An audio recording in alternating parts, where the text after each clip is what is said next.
Meeting is being recorded.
Muted, okay.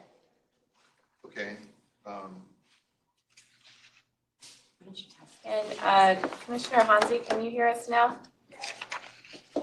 And You Okay. can, great, thank Okay. you. Sorry about that. All right, so, Maybe I should start over. well, Yes. Yeah, we need to start over. I feel like I'm back in the courtroom trying to run a calendar. So every calendar starts. Is it really? All right, well, okay, welcome everybody. We're gonna restart. This is the meeting of the Sentencing Guidelines Commission. Today is June 9th, 2022. We had some audio problems, so thanks for bearing with us. We are holding this meeting in a hybrid fashion, meaning some people are here at the Department of Corrections and some people are online, and we're doing that pursuant to statute. We're gonna start over and take the roll for the commission. roll call, Estrada. Present. Estrada present, Hansi. present. Hansi present, Knutson. Present. Knutson present, Ladd. Here. Ladd present, Larkin. Larkin absent, Middlebrook. Present. Middlebrook present, Moore. Present. Moore present, Morath. Present. Morath present, Schnell.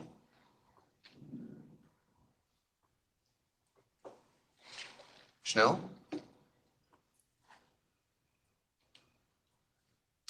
Schnell absent, Chair Mitchell. Present. Chair Mitchell present. Madam Chair, there are currently 8 members present, 2 members absent, 1 seat vacant. All right. So with that, we have a quorum. Commissioner Schnell is on his way. He'll be down shortly. The next item on the agenda is approval of the agenda. So I would entertain a motion to approve the agenda for today. Commissioner Middlebrook makes that motion. Do we have a second? Commissioner Moore seconds. Any discussion on the agenda? Hearing none, we'll go ahead and vote on that. To the Middlebrook motion to approve the agenda, Estrada. Yes. Estrada, yes. Hansi. Yes. Hansi, yes. Knutson. Yes. Knutson, yes. Ladd. Yes. Ladd, yes. Larkin. Larkin absent, Middlebrook. Yes. Middlebrook, yes. Moore. Yes. Moore, yes. Morath. Yes. Morath, yes. Schnell. Schnell absent, Chair Mitchell. Yes. Chair Mitchell, yes. Madam Chair, there are 8 votes in favor, no votes opposed. With that, the agenda is approved unanimously. We'll move on to approval of the draft meeting minutes from May 12th, 2022. I'd entertain a motion to approve the minutes.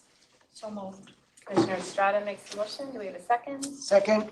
Second from Commissioner Knutson. Any discussion or correction on the minutes? Hearing none, we'll go ahead and take a vote on that. To the Estrada motion to approve the May meeting minutes, Estrada. Yes. Estrada, yes. Hansi. Yes. Hansi, yes. Knutson. Yes. Knutson, yes. Ladd. Yes. Ladd, yes. Larkin. Larkin absent, Middlebrook. Yes. Middlebrook, yes. Moore. Yes. Moore, yes. Morath. Yes. Morath, yes. Schnell. Schnell absent, Chair Mitchell. Yes. Chair Mitchell, yes. Madam Chair, there are 8 votes in favor, no votes opposed. All right, and with that, the minutes are approved unanimously. Okay, item 4 on the agenda is the neutrality review. So a few of you are actually new to the commission since we undertook this. So I just want to take a minute to explain what we're doing here. In the wake of George Floyd's murder, this commission had a discussion about racial disparity in the criminal justice system and really thought it incumbent upon us to take a review of our own guidelines to examine whether our policies were at least neutral in their application. When we talked about undertaking this review, we talked about the fact that race is not the only axis on which there might be disparities. So we talked about gender as well. Socioeconomic conditions were important to the commission as well. But that's not something that we necessarily track, so it's not something we could really look into. So we started to undertake this review Initially, we were going to have our staff help us with this review. That's when we were down a staff member. We were under a hiring freeze. Really didn't have the capacity to do this work. So I actually reached out to Professor Eugen at the University of Minnesota to see if he might be interested in working with the commission on this. And to my great relief, he was. So he and Hannah Schwendeman, which is a PhD student at the University of Minnesota, they have been undertaking this review for us over the past year. And they're here today to tell us a little bit about what they found. So just that's sort of the posture that we're under. We really are just trying to turn the lens on ourselves and understand how our guidelines are working. And with that, I'd like to invite Dr. Eugen and Hannah to come up and join us and tell us what you found. Thank you, Madam Chair.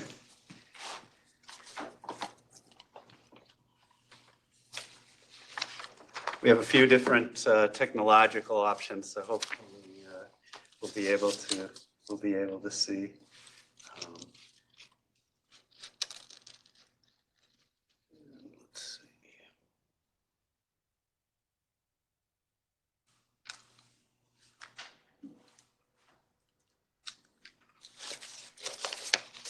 Okay, and if I am visible here, I think it's probably easiest if I just if I keep the mic off and all of that stuff. So the as the chair mentioned, the goals and rationale for this review. I'm going to be very brief in kind of getting into the front end. Talk about the goals and rationale for the analysis, and then just what do the basic disparities look like without adjusting for anything. The simple descriptive information. Some of this is included in your annual reports, and those are terrific. And then after statistical adjustment for legally relevant factors, et cetera, we'll focus on recommended versus actual sentences, time versus the in-out decision, whether one is incarcerated or not. And I think some of the questions is whether the Guidelines Commission, how does it relate to inequalities? Is it a brake on those inequalities, an accelerator of those inequalities, or some kind of transmission belt that links existing inequalities to outcomes? And I want to tee up a few mechanisms just to think about that when we look at, we really looked at the last 20 years. And a couple of the mechanisms that seem really key is criminal history, which I'm sure people think about quite a bit. The age of the people who are interacting with the Guidelines Commission, and then the role of departures. And so all of those things come up as pretty important in our view. We will leave with some unanswered questions, as well as, so it's one of the problems being a university researcher. We raise more questions than we answer often, if we're honest. And I try my best to be as honest and play it down the middle. So we discuss why we're examining disparities, why now. I'm on several commissions. I'm sure many of you are as well. One with the city of Minneapolis, several with the university, to examine inequalities and structural inequalities. In particular, in my field, it's things like how should we be thinking about grade point average and class rank and test scores in college admissions? To what extent are these perpetuating inequalities, or are there other ways to evaluate people, et cetera? And I know our goal here, your goal, and I thank you for your service here, is goals of promoting public safety, reducing sentencing disparity, and ensuring proportionality. Minnesota, I think, is very fortunate to have a Guidelines Commission, and I think our first Guidelines Commission in the nation, and very important for those of us in criminology to know and study this institution. We've been introduced, so I won't waste time on that. The basic research questions are: what are the current levels of disparity?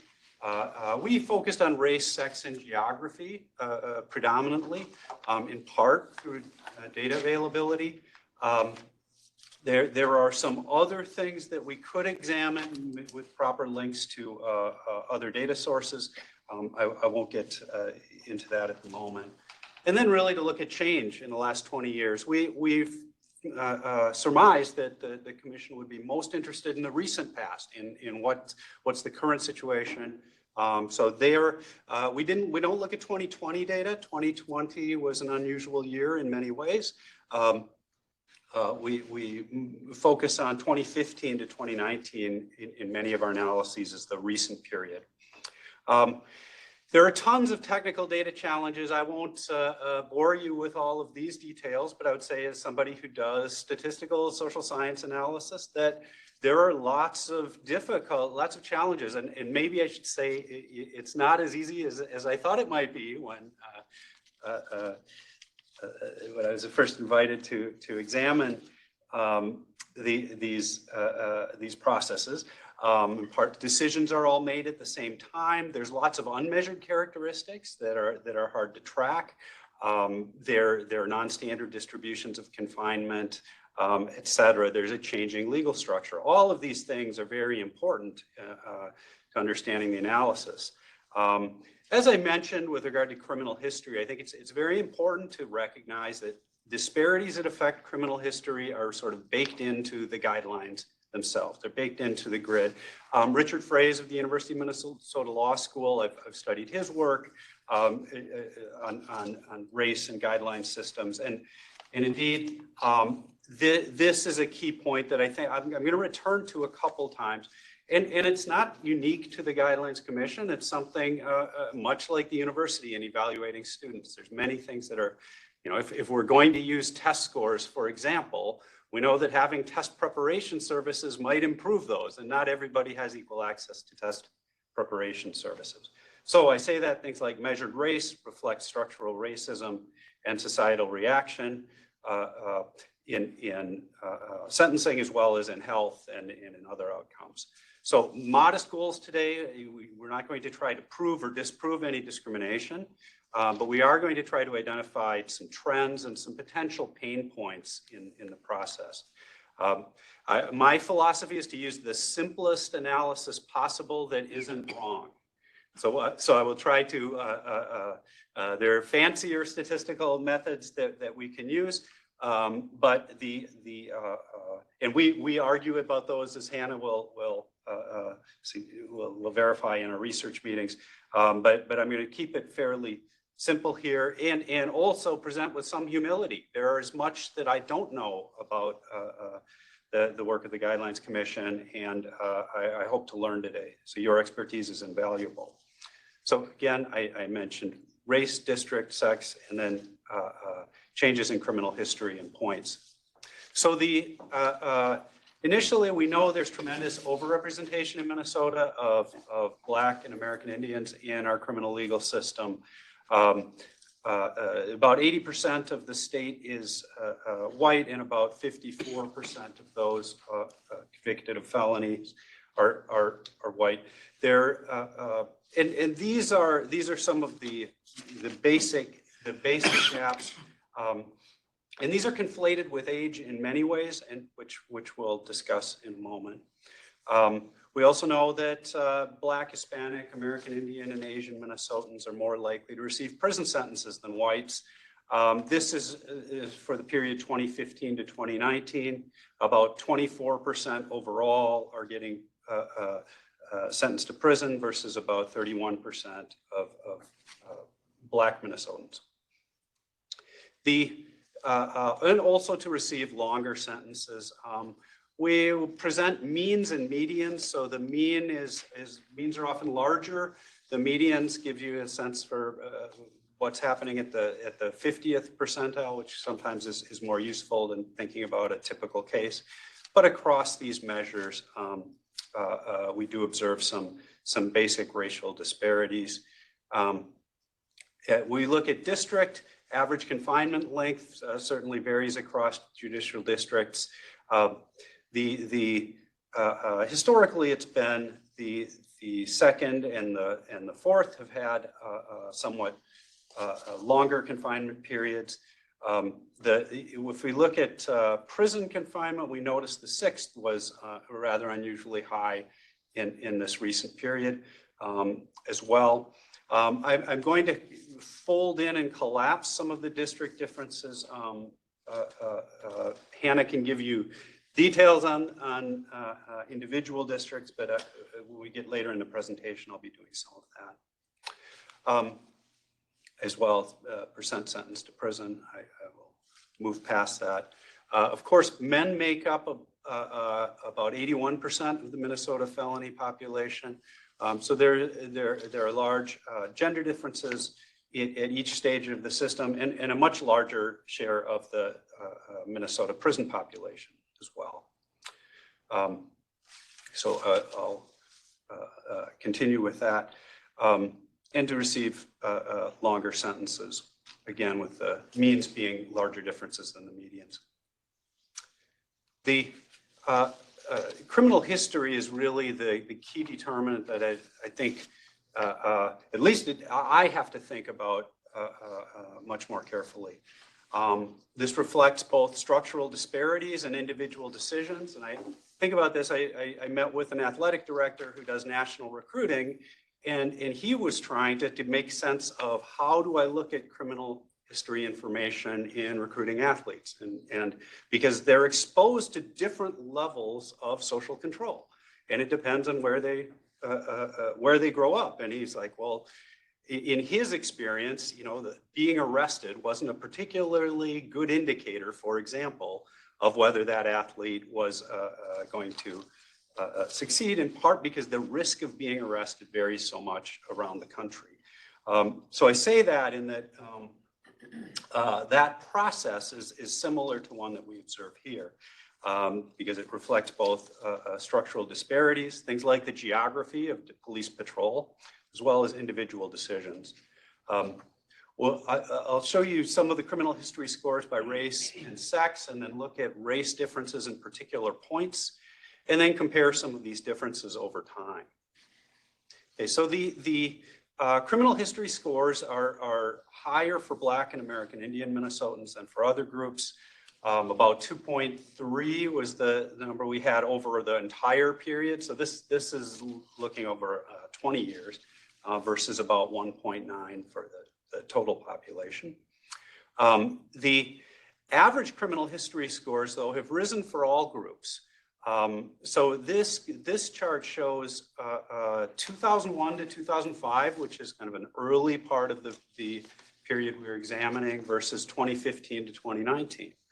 And you can see there's an increase for Black and American Indian Minnesotans, but also for white, Hispanic, Asian, kind of across the board, a rise in criminal history scores from about 1.6 points to 2.2 points.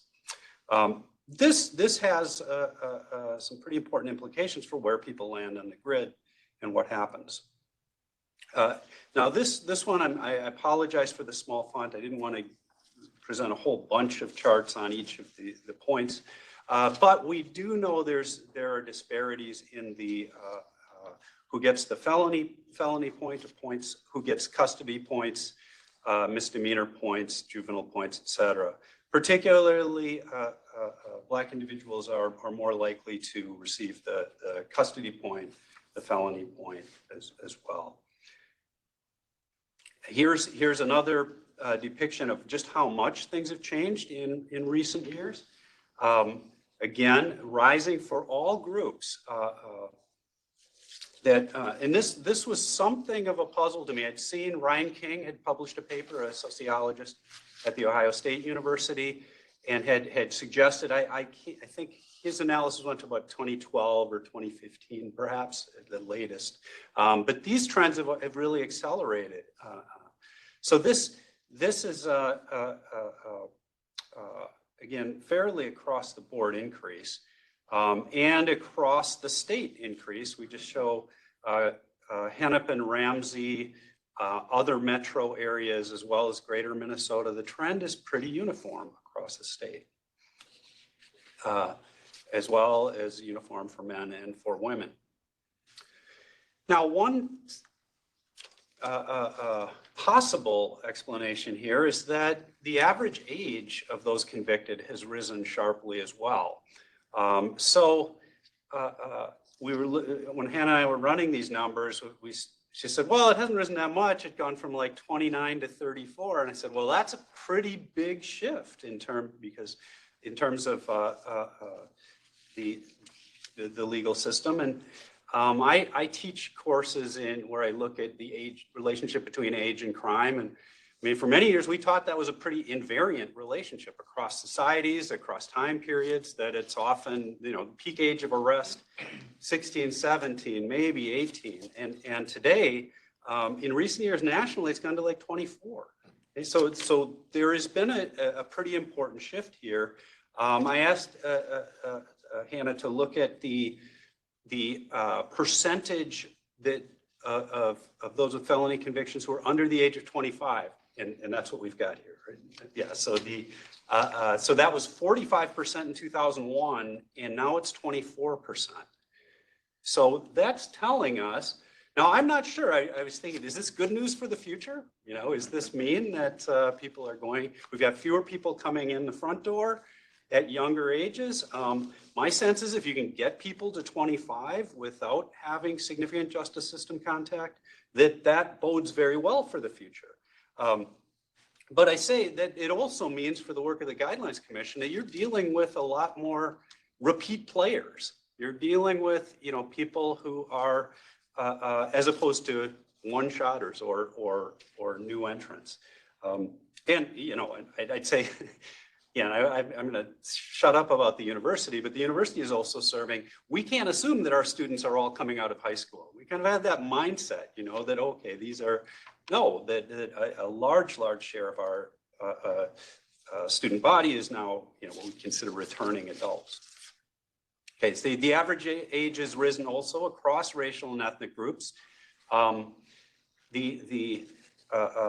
you can see the trend fairly pronounced for whites there, that it's sharply upward. It's a little less steep for Black and Hispanic, in part due to the age structure of that population. That's a demographically younger population in this state than our white and Native. But you can see it's clearly that trend is moving across groups. So that is for me something that it might be a way to at least think about as you reflect on policy change, to certainly be mindful of. Now I'm going to do kind of remaining disparities after adjustment. So that is, what are the things that we can name and measure in the data, things that we know are related to the severity of the offenses, the history, the district, the year, the individual points, etc.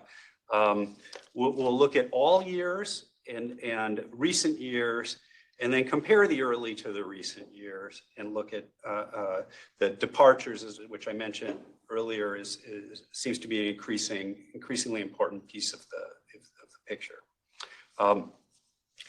There are two columns in this table. One shows the recommended sentence, which is kind of what comes out of the grid, and one is the actual sentence. And these are regression coefficients. They're just interpretable in terms of months. And so a 0.10 coefficient there for Black on the recommended sentence means there's, after adjustment for all of these factors, there's about 1/10 of a month more for Black than for white folks coming through the system.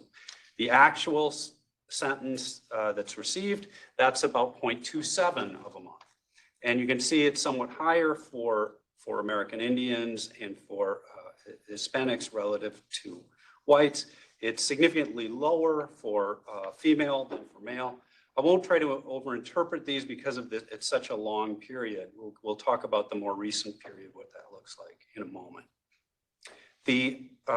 If we run this analysis just for 2015 to 2019, it's still about that 0.2, so maybe a quarter month difference, a week difference for black versus white, about a half a month for American Indian versus white or Hispanic versus white. And again, over a month difference for female. That is the actual sentence, the recommended sentence. Those differences are significantly smaller. Now let's compare. This is the question about change. You know, have things changed at all? What I consider this is a residual measure of difference in inequality. That it's about 0.2 for black in both that early and the more recent period. So that's been relatively stable. Sentences a bit higher than white, net of all of these factors, of which, as I mentioned, some of criminal history is quite important. The differences between American Indian and white sentences and between Hispanic and white sentences have diminished to some extent from 2001 to 2019. You can see kind of comparing across, and as well as the gender gap has diminished to some extent. This is predicting confinement months. I'll show you the in-out decision in a moment. We did take a look at the sex and drug grids. What I've showed you before was the standard grid, and there are some wrinkles or some texture there. For example, we found larger disparities in the sex grid in the earlier period when it was first introduced than today. We also looked at the drug grid, found somewhat larger Hispanic versus white disparities on that grid, but we don't have the time comparison there because, of course, we didn't have those grids that early. What about going to prison? Well, now we're going to shift from interpreting things as like percentages of a month to odds ratios. And odds ratios, numbers here that are larger than 1 would indicate a greater likelihood of going to prison than numbers that are less than 1. So that is that the odds, for example, in 2015 to 2019 of a black individual going to prison, net of all of these other variables that are listed at the bottom, are 15% higher than the odds for a white person going to prison as well. So this in-out decision, we do observe some residual disparities, even net of all of the legally relevant factors. Similarly for American Indian and for Hispanic Minnesotans and Asian as well. And similarly, this is often, and a lot of research nationally shows that this is where you pick up fairly large gender differences. It's in that in-out decision as much as in duration. So this brings us to departures, and departures have become much more common from the guidelines over that. When I say the observation period, I just mean 2000 to 2020. And we have 2 types, dispositional and durational. The dispositional is that in-out, and durational is length. And one pattern that I think is relevant to the commission, perhaps, is that non-white folks are much less likely to get a downward dispositional departure than white individuals are. So the odds ratios are, let me see if I can move that just a little bit. There we go. 0.62 to 0.85. So from 15% to 38% less likely to receive a downward dispositional departure. And you can read the more formal interpretation on the slide. And then as well, there is an increase in the odds that cases with female defendants receive downward dispositional departures. Durational departures are a little bit different. We have a somewhat different finding that indeed non-white defendants and women are less likely to get durational departures or reductions there.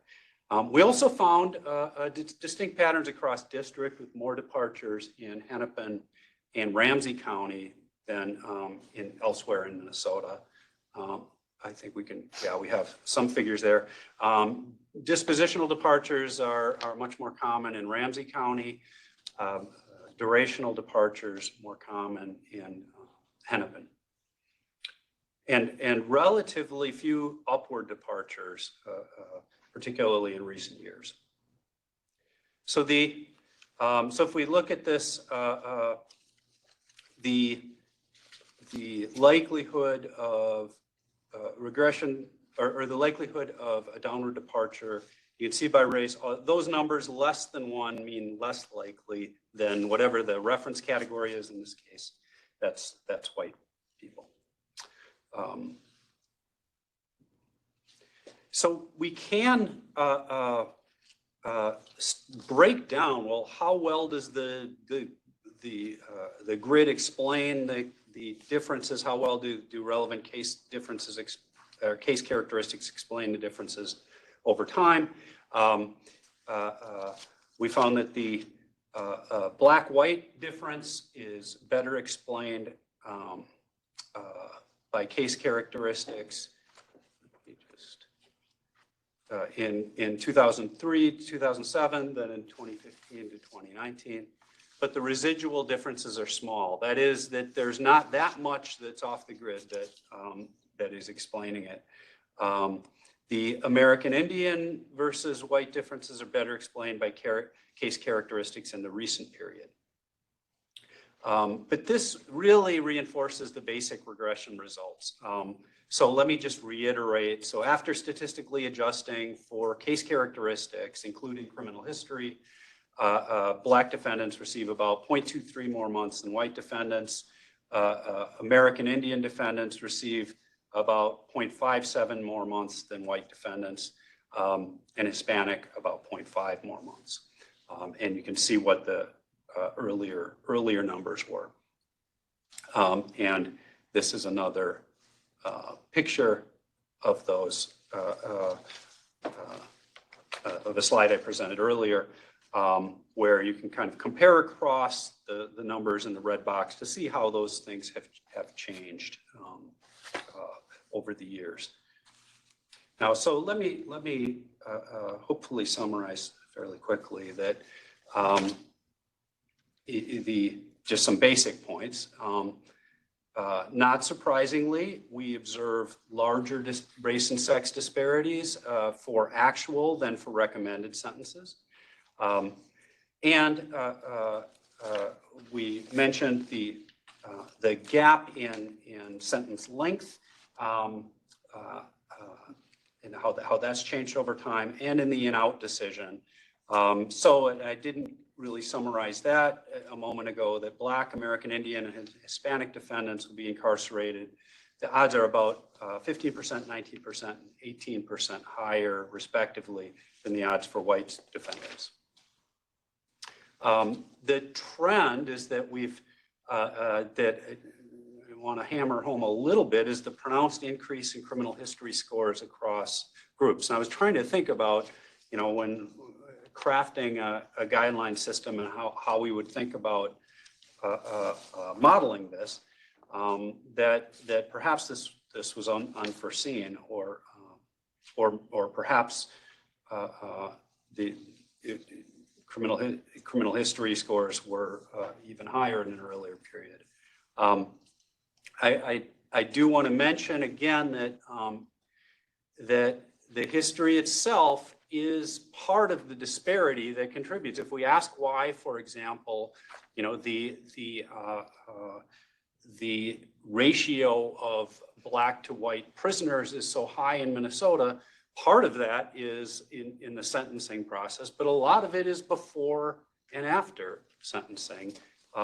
And the history and structural racism make a big difference in this system, as well as in our health and education systems.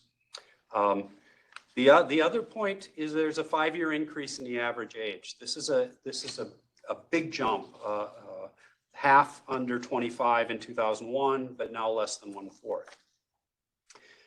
Downward departures, non-white are less likely to get downward dispositional departures, somewhat more likely to get downward durational departures. And here I'd suggest that the grid is a transmission belt for these existing inequalities. And much of the action is occurring before and after these decision points. And I think that's one of the challenges as institutions examine their processes is I'm just on a task force in Minneapolis, a public safety commission. It's going to be reporting out in coming weeks. And we're saying, well, all the action is with the state, or we can't change this, or we can't change that. We have to focus on what's in the city's purview, but it all adds up to produce these very large disparities that we observe. So I have new respect for your work and your task in trying to promote public safety, reduce disparity, and ensuring proportionality. So thank you for your time and attention. I appreciate the opportunity to lecture. I don't get much chance in the summer, so it's most welcome. And I hope if Hannah and I would be glad to take questions or to also reply by email or follow-ups, because I know there's a lot of information here. Thank you, Professor Eugen. I really appreciate your presentation. I'm going to open it up for questions in a minute, but I'm going to take the chair's privilege to sum up what I think you said. Yeah. just to make it really clear. So when I look across your results, what I think I'm seeing, and please do correct me if I'm wrong, is that when we look at the recommended sentence, it is, for the most part, actually explained pretty well by the legal factors that we've built into the guidelines, and race is playing race is playing a smaller role in that, gender a little bit more, but race is playing a smaller role in that. When you look at the actual sentence that's imposed, that's where you're seeing a bit more of an effect that's outside of those legally relevant factors. And so I'm seeing that more disparity is occurring in departures where people who are non-white are receiving longer sentences, more likely to receive prison sentences. So that's what I think I'm understanding. So for me, this sort of raises a couple of things. Number one, I look at your numbers and I question, why are the criminal history scores going up? What's causing that upward trend? And I'm very disturbed by the steep upward trend starting at about 2015, because I honestly couldn't tell you what happened there to cause that. Why are departures more disparate than other sentences? And really, what effect does age have? Because I found that part of your presentation really interesting, but I also know from our annual reports that the number of felony convictions has also been going up. So correct. There's sort of a competing factor there. They can't all be older, but maybe the mix is different. So anyway, that was a bunch of rambling. I don't know if that makes any sense, but if I said anything incorrectly. No, that is a very accurate characterization, and when I saw those numbers, Hannah and I discussed the steep rise, for example, in the criminal history scores. I said, I believe I said this has to be administrative, or there must be a change in the rules or some additional shift in calculation, but that does not appear to be the case. So the question is it that our data systems have improved or changed? Is a question that is the question that there is less likelihood of bringing youth into the system for some reason. But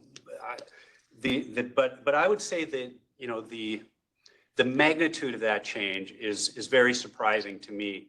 And just to say, just studying these demographic processes, yes, it's the case that Minnesota's population is aging, but that would explain a few months, difference, not a 5-year difference over that window of time, right? So this is not like a baby boomer is aging out or something like that. So I do think, to me, there, I have to always confess in these kinds of talks, there's always a possibility we did something wrong, but we do it our level best to ensure that is not the case. And so, one way to investigate that is to triangulate different sources of data. We've been looking at the state court administrator's office data as much as, which gives us another lens on these processes of seeing similar trends, although not quite as pronounced here. We know, I'm looking at the commissioner, that we know that the prison population is also aging, and that we've seen, and departments of correction have to consider the costs and the sorts of services that older prisoners require, et cetera. So all of these institutions are considering it. But I would say that, yes, that's my sense is that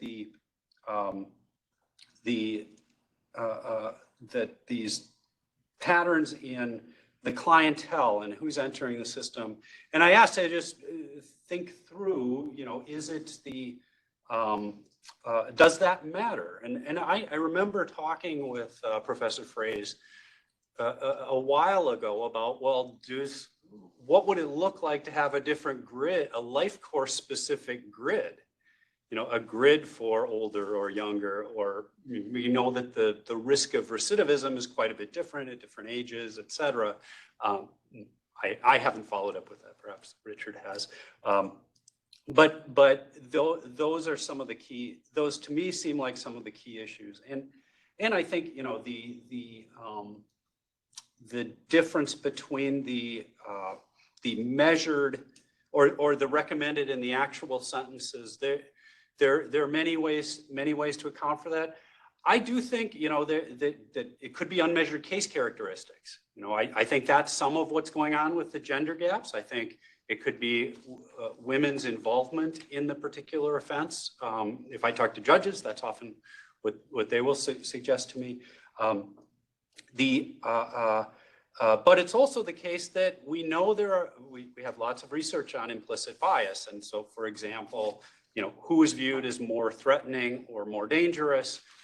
There are race and gender differences around those things that we can see in the lab in the general population, not simply people, in the institutions of justice. One more comment I was gonna make is, we were kind of kicking around, like, for the more recent increase in criminal history, like what could have happened, and like the only things I'd be interested to hear the commission if anyone has any thoughts, but the only things that really coincide with that are sort of, number one, we put the electronic worksheet system out, I think in 2014. So I'd be horrified if, because we have better records, criminal history scores went up by a point. I mean, I'd be horrified if that change is what caused that.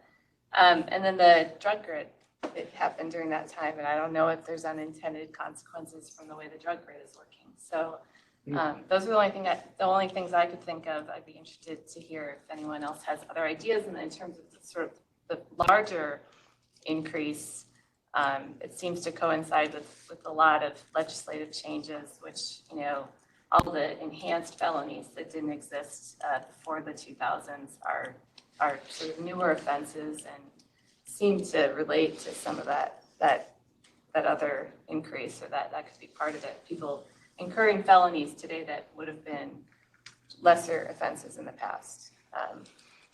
So anyway. And thinking there of things like DWI, felony DWI. Yeah, right. Yeah. DWI, domestic assault. Yeah. Thank you. Yes. All right. Go ahead, Commissioner Middlebrook. Thank you, Madam Chair. I guess I had a question. You didn't break this down as far as the different grids, like the standard grid offenses, the drug grid, and the sex offender grid. You didn't, because I'm kind of curious if how those numbers would come out showing on criminal history, or even kind of, you know, the more severe offenses in the standard grid versus the, you know, less serious on the more on the bottom part of that grid. I'm just kind of curious, was there any look, did you look at any of those? Yeah, we did, and I gave kind of a real quick, you know, summary, but we did see, like, for example, on the sex grid, that we found greater disparities right when the grid was introduced. And then those moderated to some extent over time. And Hannah, correct me if I'm wrong, you might be looking at this right. Yeah, it's about a 3 to 4 month disparity for non-white versus white in the early period when it's first introduced. Yeah, and then we did, you know, consulting with Nate earlier, we did look at, well, what happens if we take failure to register out of that, because that was really a driver, and similar patterns, is that fair to say? Similar story, just the amount increased, like the level of disparity increased slightly, but the story was the same over time. Hannah, can I ask you to come up and repeat your answers? Yeah. Oh, yes, I'm sorry about that. The microphones are all over here, so people may not hear you. No. So you know we're there. Yeah, I said she didn't have to come up and, No, I'm muting her. Yeah, so just to repeat myself, for the room, for the sex grid, we saw a similar story that Chris mentioned in the narrative form of in the 2006-2010 period, so right when the sex grid is introduced. In the actual sentence, we're seeing a 3 to 4 month disparity for non-white versus white. So Black, American Indian, Hispanic getting between 3 to 4 more months. That seems to have petered off in the later period. So 2015 to 2019, we don't see that same disparity. And then you said when you took out failure to register. Oh, yes. And then so we took out failure to register her neat suggestion, and we saw a similar story just with a slight increase in the number of months. yeah. And the drug grid, we only had the recent period, but we did see, I think the Hispanic versus white difference was fairly pronounced there. Yes. And we were a little less firm on how to characterize Hispanic, I should say non-Hispanic white differences, because they did fluctuate a little more than, say, the Black versus white or American Indian versus white. But that was an area where there was a pretty significant disparity. Yes, correct. Commissioner Chanel? So I'm going to ask, I just had thinking a little bit about, you had made this comment about, you know, how there are things that kind of, that happen before people enter the system, right? Right. This part of it, and there are things that happen after. And you talked about the kind of the ways in which each component of that plays its own role, and it has an impact. And this is maybe a more theoretical question, but is there a risk in making adjustments to the guideline, the area where the Guidelines Commission has a role and authority without seeing changes in what happens before and what happens after? Is there the potential for that to create problems? And again, I know that's a bit broader than sentencing, but you know, as we think about solutions, potential solutions at some point in time, is that a risk? Yeah, I believe if I'm understanding correctly, I mean, I think there is often tension in these different missions, you know, and for example, right now I'm very concerned about firearm offenses, and then but I also realize, well, you know, stricter enforcement could very well lead to, you know, greater disparities for example, and society, we have to figure out the right mix there. We have to enforce the right firearm offense, right? And we have to be super thoughtful there. But so for me, it complicates the question. Now some of it, you know, and I know this is a contentious issue likely with the commission, but for me, when I looked at things like the custody point, I said, well, this is applied more to Black and to American Indians than to other groups. And is this already included, and what is the value in doing that? And I know that is an issue that the commission has considered. And so I think that there are places where if you evaluate the decision points and then say what is the value added of including this or the cost of removing it for us internally, you know, frankly, we can't wait necessarily for everything else to change before and after, and that's the challenge. We can, you know, proceed on all fronts, as you know, and I think as a researcher, you know, my job is to try to shine a light on these different patterns and perhaps help folks think them through. But but I do see, you know, there's a core mission for the commission, and to me, you know, I look at proportionality, I look at reducing disparities, and I look at protecting public safety. Well, you have to balance all of those. I mean, it's a daunting task because they might, you know, and talk through what are the implications for each of those things. I mean, so but there are levers here, you know, that can be monitored and understood, and then, you know, adjusted as needed. That would be my take home. And again, what I say, I am very much a proponent of guidelines and the work of the commission. And so, you know, to me, it's a heavy responsibility, and I hope we can help shine a little light on some of these processes. Thank you. And one of your slides was breaking down the components of criminal history by race. So I think if I'm recalling it's all fast. So there's a lot of information in front of us, but I think I'm recalling that the felony points and the custody status points were really is where there was people who were Black and Native American had that more than people of other races, and the other components were a little bit more even in their application. That's correct, or at least, and maybe just say also less impactful. Like the juvenile point, we also observed big disparities, but it affected fewer people. Okay. Right. So in terms of like pushing the overall numbers, those were the two biggies. Okay.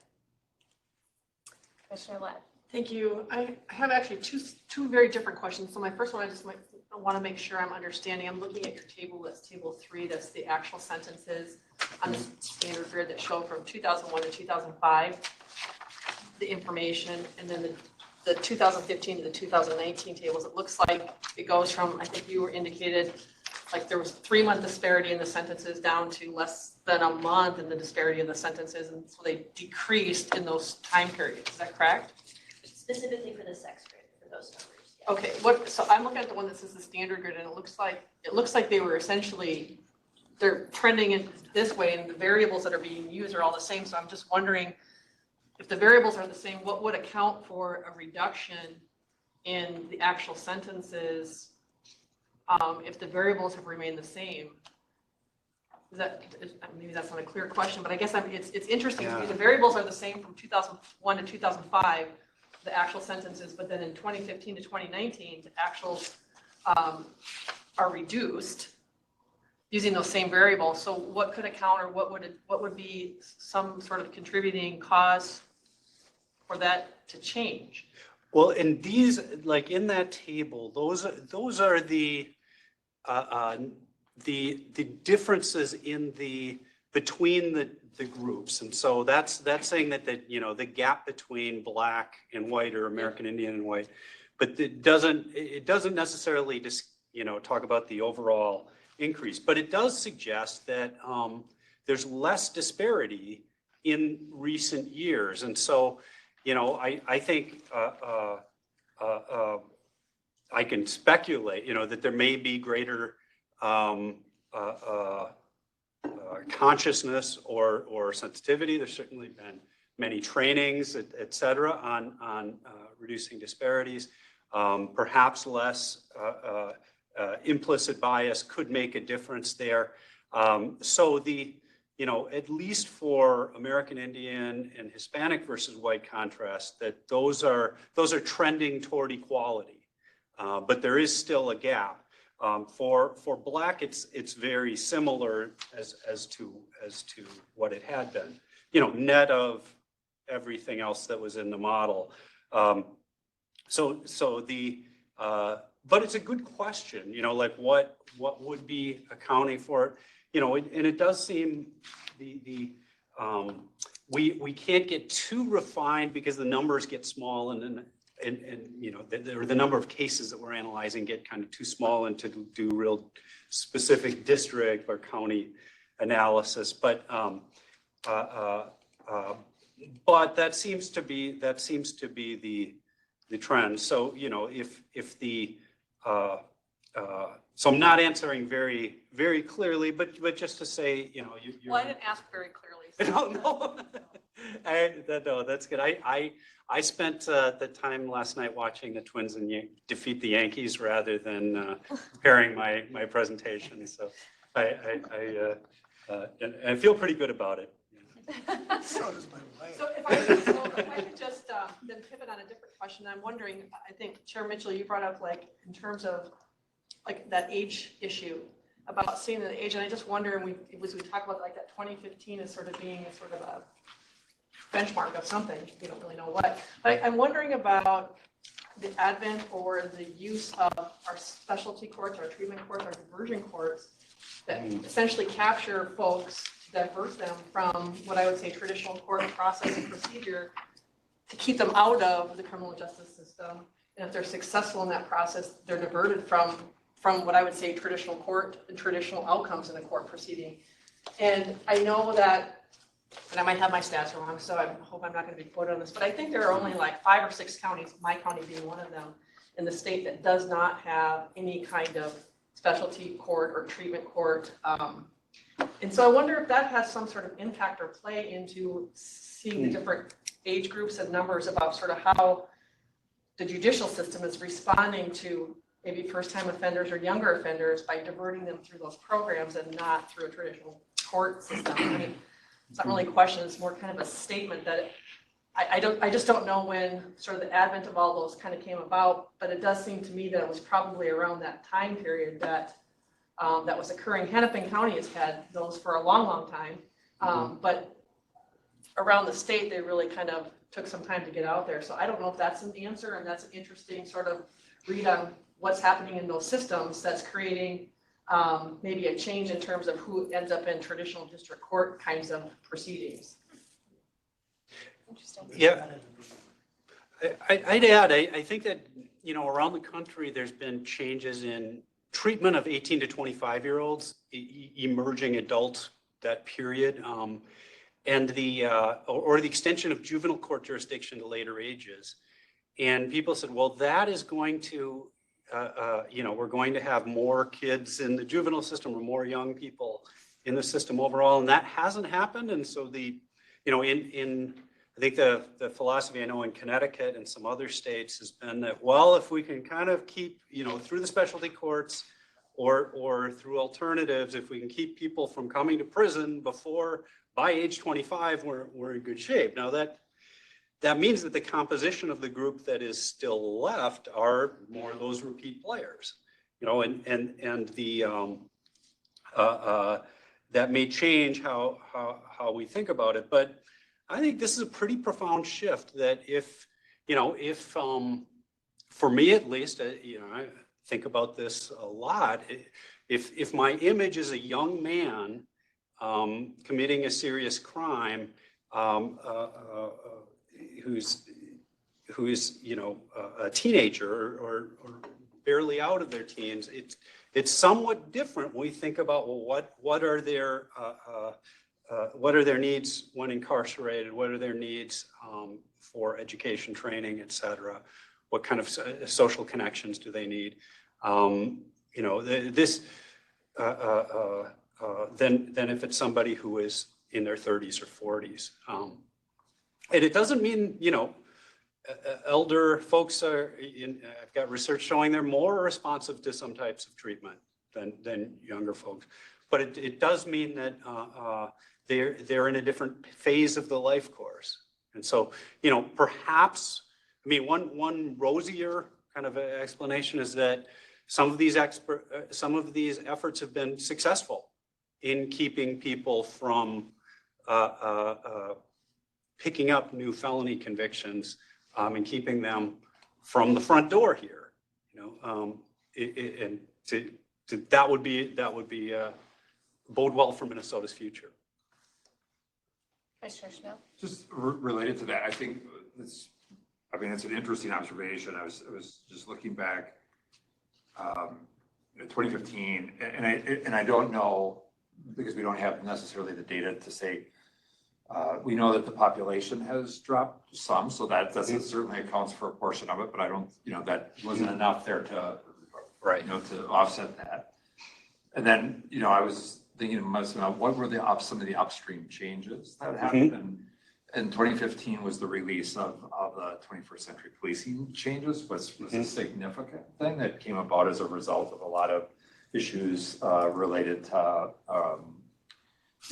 concerns about race-based policing activity. Right. And I don't know, I can't say that the two are correlated, because one of the things that would argue that I think became a focus oftentimes in policing was to really target those folks who had the significant histories of offending versus moving new people into the system, just for the very reason you just described. So it's an interesting consideration, because I think some may be left at the question of, what changed with regard to criminal genesis among the population, right? What were those factors? And I don't think there's anything that I'm aware of socially that would indicate that there has been change around on that front. That's right. We were kind of at the tail end of a fairly long crime drop. We did have a decline in nationally, and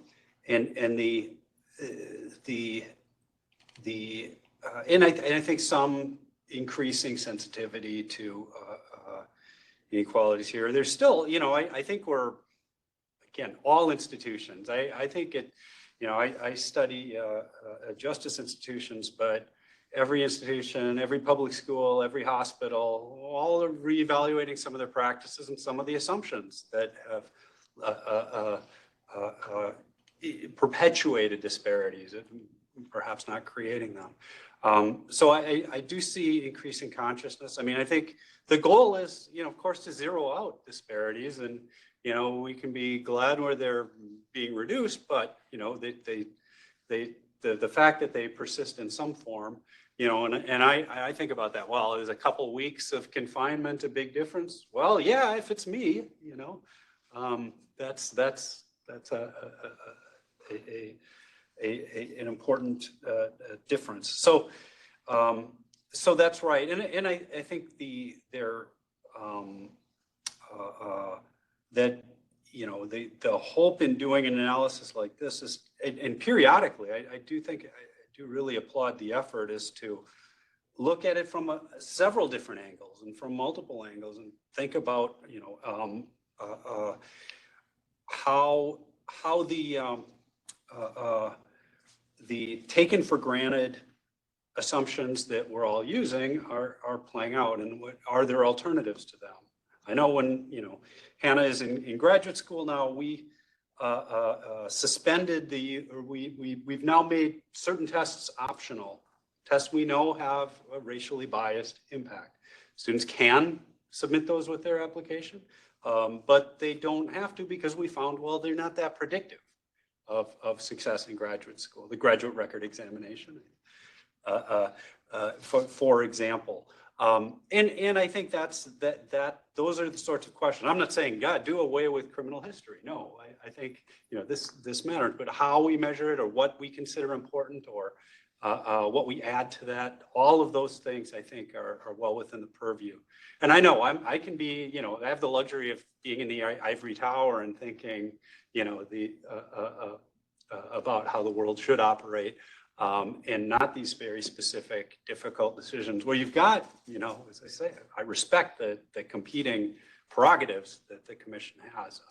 And I think, I know this is a very sincere effort to take a look at enduring inequalities and to think, well, what can we do about them? So I have the hard question for you. So Nate actually just put the slide up that I was interested in. This shows the criminal history scores by race. So these are averages over time. And we can see that there are different averages depending on the race of the individual. They're all going up. So that's in common, but there are definitely different averages. So if we were interested, and the reason that I care about this is because criminal history is one of the two most important axes on our grid, right? Right. So if there's differences by race in one of those axes, then it's baked in. The differences, the differences that will result in sentencing are baked right into the grid. So, there's two trends on this chart. One, that there's differences by race, and two, that they're all going up. Right. So if we wanted to kind of look under the hood and understand those trends more, what would you recommend that we do to try to understand those two trends more? Yeah, I should point out, these are unadjusted scores, and age is super important here. So I really want to highlight that, for example, just to give you an example, with COVID deaths, it's 84% of COVID deaths in Minnesota are white people. But the rate of COVID deaths is much higher for African American, for other groups than for whites, once you adjust for age. Age dominates, we know people who are over 80 are really have a high death rate. Crime is not quite that pronounced, but it's similar. And so I just say that the white population is significantly older, et cetera, has had more opportunity to pick up criminal history. The Hispanic population, significantly younger. So one thing to do would be an analysis more of criminal history in a multivariate way, where predicting based on geography, based on other characteristics. We haven't, Hannah, we haven't done approached that. I think that's possible. I mean, one of the things I've been intrigued with just as a researcher is connecting this with the state court administrative data to see, okay, how are we, what's the relationship between low-level crimes, between monetary sanctions, between misdemeanors, gross misdemeanors, et cetera, because we have wonderful data and record-keeping systems in Minnesota, and we should really use them all. So in other words, to see if we see similar trends for like misdemeanors or something, other types of crimes that aren't captured in the guidelines, is that what you're saying? Yeah, and to plot individual trajectories over time and to see, the criminology, you can look at people, the typical one is, starts pretty high young and then declines rather rapidly with age. Is this at the individual level, is this persistence into later ages? We typically, I've always taught, well, you peak 17 or 18, the rate of rearrest is cut in half by 26. And then it drops until I tell my students, you're completely harmless by the time, you're Chris Hugin's age. Okay. And I know Commissioner Schnell, that's not exactly the case, but this is so I think this is the key, is to understanding the individual trajectories as well. Like, and the question is kind of, how much, and it's a key question for diversion to the earlier point that Commissioner Ladd raised about, well, let's see if these people, if folks are not coming in the front door, but they're going to an alternative service, or they're going to a specialty court, or they're going somewhere else, does this disrupt that trajectory that keeps them from that high peak and from coming in here and accumulating a heavier sentence? So I would say this is more me speculating in a graduate seminar kind of way rather than a formal presentation to the commission, but that's what it makes me think about. 10-year research agenda. That's right. Like, That's right. Commissioner Canino. You said a couple of times if we could connect this or get access to the data from the court administration. Yeah. Court administrator's office. Yeah. Well, where do you get your data? We have done that. I should say, we have not necessarily connected those dots. We've been analyzing for this analysis only the Guidelines Commission subset of the data. So that's not been linked to the individual, the long history that people come in with. So perhaps. Yeah. So basically so he's been using commission's data because we have a lot of it. So one thing you're saying is we could connect the data the commission has back to the data that the courts have for that person going back potentially. That's right. That's right. And I've been engaged in things, trying to understand how things like driver's license suspension affects long-term trajectories. That does that, repealing the automatic suspension of driver's license, will that help people avoid crime in the future? To do that kind of analysis, you really have to go and catch that low-level stuff. So you need a broader base and more in-depth on the individual that presumably the state court administration has. That's correct. And with a fair amount of cleaning. And I just say, that when I've looked at those data are case level data. And we analyze, what is the treatment of a given case. For us, the most important thing is a person level analysis. So, linking up all of the different cases that a person can pick up across counties, et cetera, and then see, okay, at each age, what does that trajectory look like, and how might that best be disrupted? So I'd say it's less a data problem than an analysis problem and a cleaning problem. As it is so doable but labor intensive. Any other questions or comments from commission members? I would just say that it's just really very helpful, I think, just to see, and I think your point's so well taken, is the different ways that the decision points along the way that have profound impact. And I think you can look at this at a system level, whether it's guidelines or whether it's law enforcement or whether it's supervision or whether it's wherever that is.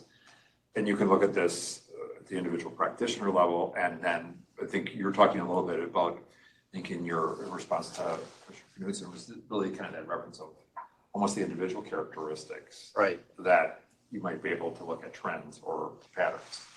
Right? Exactly. And right now, we're trying to understand what's the impact of COVID? You know, what is the impact of the unrest in the wake of George Floyd's murder? We're trying to make sense of carjacking, shootings, et cetera, that history matters and context matters as well as these individual trajectories. But we're all responding in real time, and I think, hopefully a data analysis like this can sensitize or to raise questions. Oh, maybe I can think about that or understand. I'd say it like a little bit with, in research on sexual harassment I've done, that think of the powerful boss and the less powerful underling, and then found stuff that found a lot of women supervisors were being harassed in Minnesota survey, and that often the harassment was coming from clients rather than supervisors or subordinates. And so just simply knowing that helps you craft solutions that will hopefully, or at least offer food for thought as you make your decisions. All right, well, thank you so Thank much you. for the work that you've done, both Dr. Egan and Hannah Schwenderman. I really appreciate both of you coming today and putting your work in, and we'll potentially be coming back to you to see if there's more that you could do for us. Yeah, well, thank you, Madam Chair. Thank you, members of the commission. Thank you all. Thanks, Barry. Thank you. I don't know where to stop, All right, so next item on the agenda is to go over 2022 legislative activity, or should I say lack thereof. I'm going to turn it over to Nate. Thank you, Madam Chair. And I know that, so I'm just going to say, and I'm not sure why I drafted the agenda the way I did here, because really 5, 7, and 8 are all linked in the sense that it all has to do with this July 21st public hearing and whether or not there's going to be a July 21st public hearing. So this would be the meeting of the Sentencing Guidelines Commission. This is sort of one of the mandatory meetings. We've got to have a quorum at this meeting because this is where you take action on what the legislature did. But you may decide at the end of this, it's really not even worth taking action at this time and maybe not making a guidelines change this year. Right now we have deleted is, so I guess we could publish the guidelines based on that, but not really a lot going on there. And I'm going to submit that we could probably postpone action if the commission's so inclined on the 2022 regular session. And then there is a technical modification on agenda item number 8 that was probably an oversight on staff's part that we didn't bring this to your attention last year. But if there's going to be a public hearing later in the year, you could probably punt that to a public hearing in December if we're going to have a public hearing in December. So this all has to do with really that July 21st date and whether or not that's something that we want to have a public hearing on, or maybe a roundtable instead, or maybe both. We'll see. But so with that, let me get going here on what you have is 5A, which is a document that describes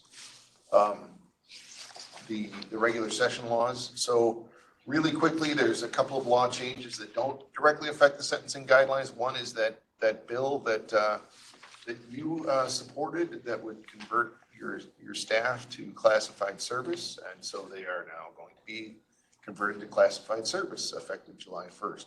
So that's good, and I think that'll really help me in the future as I try to recruit people to serve on the staff of the Sentencing Guidelines Commission, to know that they have that job security there.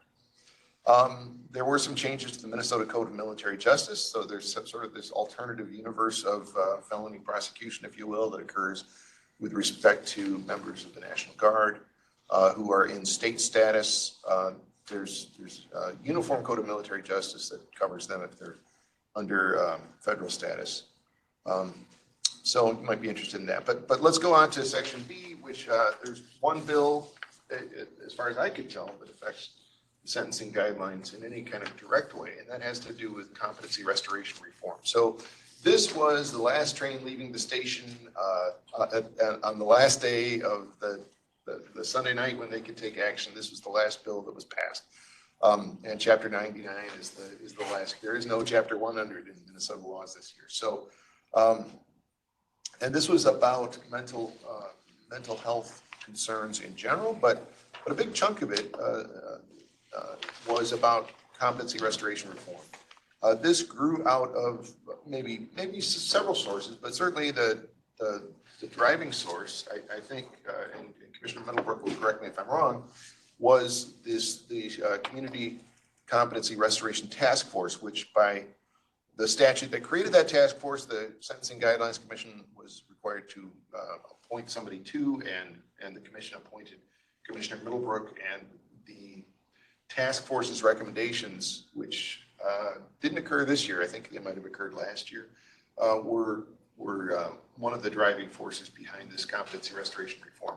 The issue for those interested essentially is that there's a legal standard for not being competent due to mental illness to stand trial or be sentenced, and there's another legal standard to civilly commit somebody because they're mentally ill and dangerous. And those are very different standards, and there's a big gap in the middle for people who are not competent to stand trial, but not mentally ill and dangerous to the point where they need to be civilly committed. And what this bill does is attempt to bridge that gap and actually provides a structure through these what they call navigators. So there's going to be basically a whole program established, a state competency restoration board with funding for a forensic navigator program to try to walk these people through the process of potentially regaining competency, which I just, in my own personal experience as a former prosecutor, was very frustrating because it just didn't seem like there was a real answer for these kind of cases. So it's good to see this. But with respect to the commission, there's the Article 137 requires the court to award jail credit for any time spent confined in a secured sentencing setting while being assessed and restored to competency. So that seems like a direct issue. There's also a potential issue here. I don't know what the maximum sentence for the underlying charge means, but the most time that an incompetent defendant may be held in custody is the maximum sentence for the underlying charge. So maybe that's the statutory maximum, maybe that's the guidelines maximum, I don't know. But I'm assuming the commission doesn't want to get into that. But Article 137 does pretty clearly require jail credit. So there is a section in the guidelines that talks about jail credit, but it talks about it in vague terms. I think a conscious decision, and this may have been a change, was to really back off of being very prescriptive about it. And basically, this comment sort of gives a flavor for it, 3C01. It says jail credit is governed by statute and a rule and a great deal of case law. And it has a few examples in there. And my suggestion is to add this new 611.51 to those examples. So at least it gives practitioners something to read if they're curious about where to go without being prescriptive at all. So that was staff suggestion, was to add reference to 611.51. Having said that, 611.51 doesn't come online until July of 2023. So it's this is a pretty low priority thing to get done by August of 2022 because it won't. I mean, yes, I guess there will be a month there where it wouldn't be in effect from July to August 1st, presuming that you republish the guidelines in 2023. But it is pretty low priority given the effective date. So that's pretty much it on agenda item number 5A. With respect to 5B, well, unless there are any questions, so I don't know if you want to take action on that now or maybe defer that until we kind of get an idea of how the public hearing is looking, because, you know, to hold a public hearing just for this, or for that matter, for agenda item number 8, may not be necessary. So shall I just go on to 5B at this point, Madam Chair? What does the commission want to do? Just keep going? Let's just keep going. Yeah, we can always circle back to this, but Yes, my thought is we can look at 8 too, and just sort of look at it all as a package. So 5B is called special session contingencies. I really had no idea when I was drafting the agenda what was going to happen with the special session, and I still have no idea what's happening with the special session. There was, some pundits were talking about, well, maybe they need to cool off over Memorial Day, and then some people were saying, well, maybe they want to wait till the filing period ends. And now they're saying, well, maybe they want to wait till the primaries are over. You know, well, maybe they want to wait till the general election's over and just do it all next session. So I don't really know if anything's going to happen special session wise. And I think, I don't know if there are people who know the answer to that, but if they are, they haven't told us. So, Well, I mean, it does. can I interrupt here real quick? Yeah. So, I mean, I think when the agenda was drafted, because obviously we have to send it out a week in advance, we just put this here as a placeholder in case we knew something today. We don't know any more today about whether there would be a session. But I think what's really important for this commission to understand is that even if the legislature goes into session tomorrow and actually passes some of the bills that were under consideration during the session. So if any of those crime bills pass and we have to do some work on that, our rules really build in a lengthy process before they become guidelines, right? So we have to have a meeting to consider any ranking decisions. We then have to post that decision for 30 days before we can take action. We have to have a public hearing on that potential action. And then a week later, we can vote on it. So we're looking at like a, 45, 60-day process that we would just have to like drop in, to a schedule that that hasn't been set, right? So I just want to make sure everybody realizes that, we might have to be flexible if they do something, or we have the choice to leave things unranked, till next year. We also have that choice. So, go ahead. Madam Chair, just and to follow up on that, walk down memory lane. Last year at this time, I asked if you'd consider recommending that the legislature postpone the effective date until September 15th. But the difference between now and then is we pretty much knew that the legislature was going to have to do something by the end of July, at the end of June, because the money runs out on July 1st. But that's not true this year. The legislature has funded us through the next biennium, or this biennium. So the money will not run out on July 1st. So we really don't have any idea when the legislature would act. If the legislature did go into session tomorrow, I would consider myself to be free to tell the legislature, without giving them a recommendation like we did last year, but to tell the legislature that if you make it effective August 1st, this crime, let's just say carjacking, because there was a lot of discussion about creating a crime of carjacking. So let's say that there's a new crime called carjacking that is created by the legislature next week. I would probably consider myself free to tell the legislature that one implication of making this effective August 1st would be that the crime would be unranked until such a time as the commission could meet, its next meeting being late July. They'd have to set a public hearing, so there's no way that this crime could possibly be ranked. In that case, maybe you could rank it in September. I don't know, but again, they'd have to delay it if they wanted the crime to be ranked, or if they didn't care about the fact that the crime would be unranked, they could make it effective August 1st. Right, and there's a procedure in the guidelines for the court to handle that too. Yeah. So, So that's 5B, and then I guess 5C is whether to hold a July public hearing, and maybe it makes more sense to talk about 8 first. I know that's a little bit later on in the agenda, but do you want me to just cover 8 really quickly, Madam Chair? which one is? That's the sexual extortion. So sexual extortion is a crime that the legislature created last year. It's a crime that you ranked last year. There's a provision in the sentencing guidelines that lists, and maybe it shouldn't list it, but it attempts to list all the offenses for which there's a conditional release term that's required. And one of the things that we missed last year in the changes was adding sexual extortion to that list, because by the law that passed last year, sexual extortion does require a conditional release term.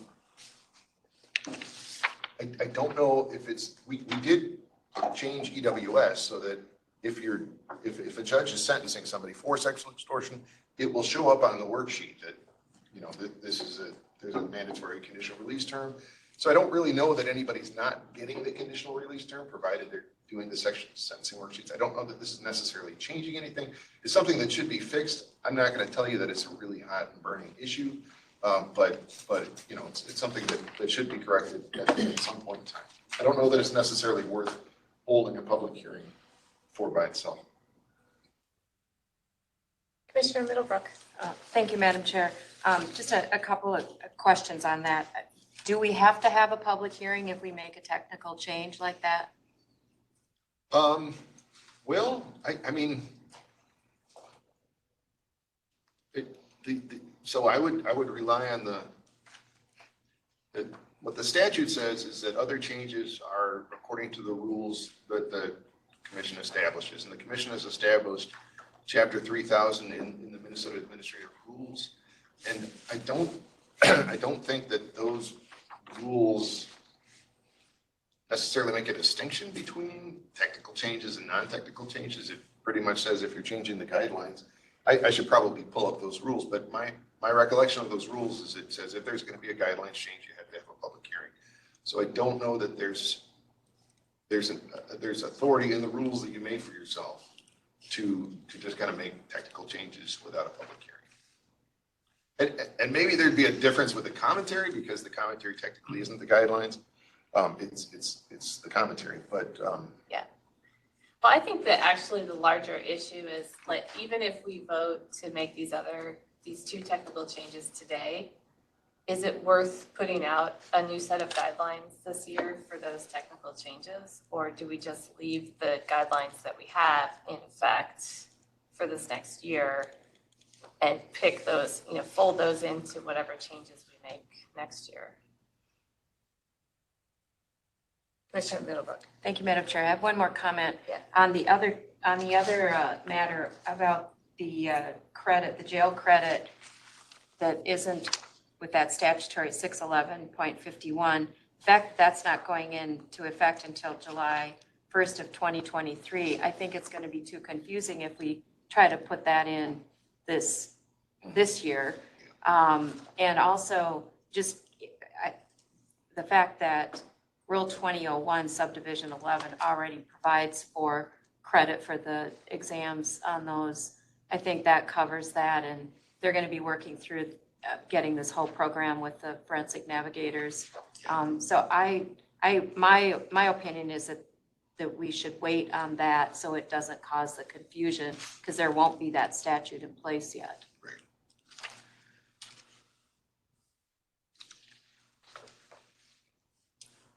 Any disagreement with that?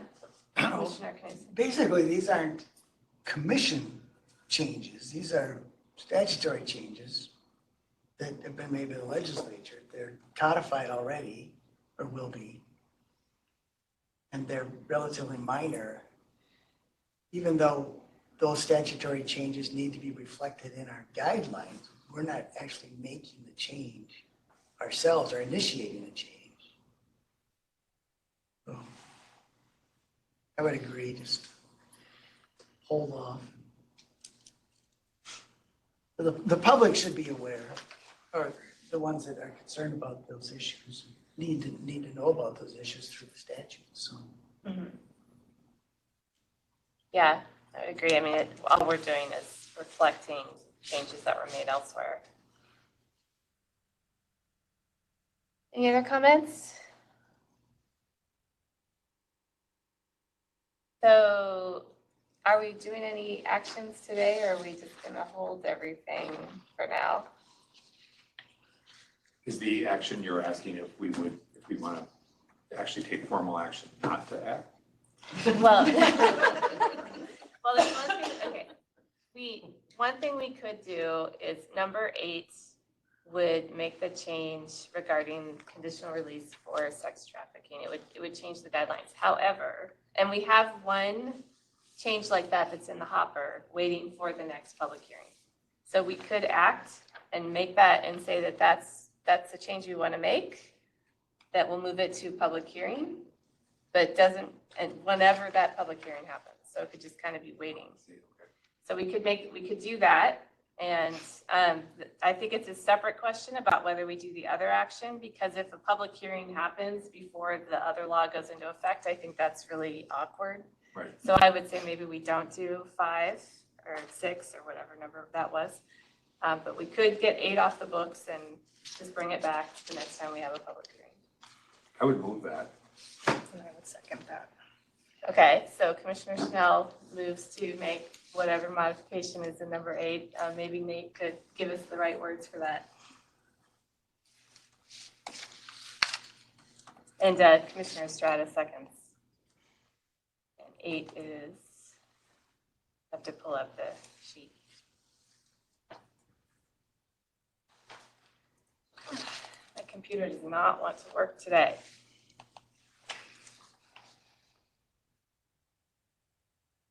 All right, so the Schnell motion is to modify the Minnesota Sentencing Guidelines, Section 2E3, to list sexual extortion as a conditional release offense. Effective on a date to be determined, or effective on August 1st of 2022? I don't think we ever do an effective date, because all this motion is to make that change and move it to a public, move it forward to the next public hearing. To the next public hearing, whenever that is to be scheduled. Okay. And then, well, actually, since this isn't in response to a legislative action in the preceding session, this would have to take effect in 2023. Anyway, so, Right. So this is something that would be submitted in the report to the legislature. Okay. Yeah. Okay, so does that motion sound, That's You, perfect. That was Commissioner exactly what I was gonna say. I knew that. And Commissioner Estrada, secondary with that motion. Okay. Any discussion on that motion? Hearing none, whenever you're ready, Nate, if you could call roll on that. To the Schnell motion to amend guideline section 2E3 to list sexual extortion as a conditional release offense as per the staff recommendation. Estrada? Yes. Estrada, yes. Hansi? Yes. Hansi, yes. Knudsen? Yes. Knudsen, yes. Ladd? Yes. Ladd, yes. Larkin? Yes. Larkin, yes. Middleburg? Yes. Middleburg, yes. Moore? Yes. Moore, yes. Marath? Yes. Morath, yes. Schnell? Yes. Schnell, yes. Chair Mitchell? Yes. Chair Mitchell, yes. Madam Chair, there are 10 votes in favor, no votes opposed. Did you get the folks that were online? Yes. Oh, okay, I'm sorry, I just completely missed that. Thank you. All right, with that, the motion is approved unanimously, I believe? Yes. Yes. And Madam Chair, I should say for the record that Judge Larkin and Commissioner Schnell did join us pretty early on in Dr. Eugen's presentation.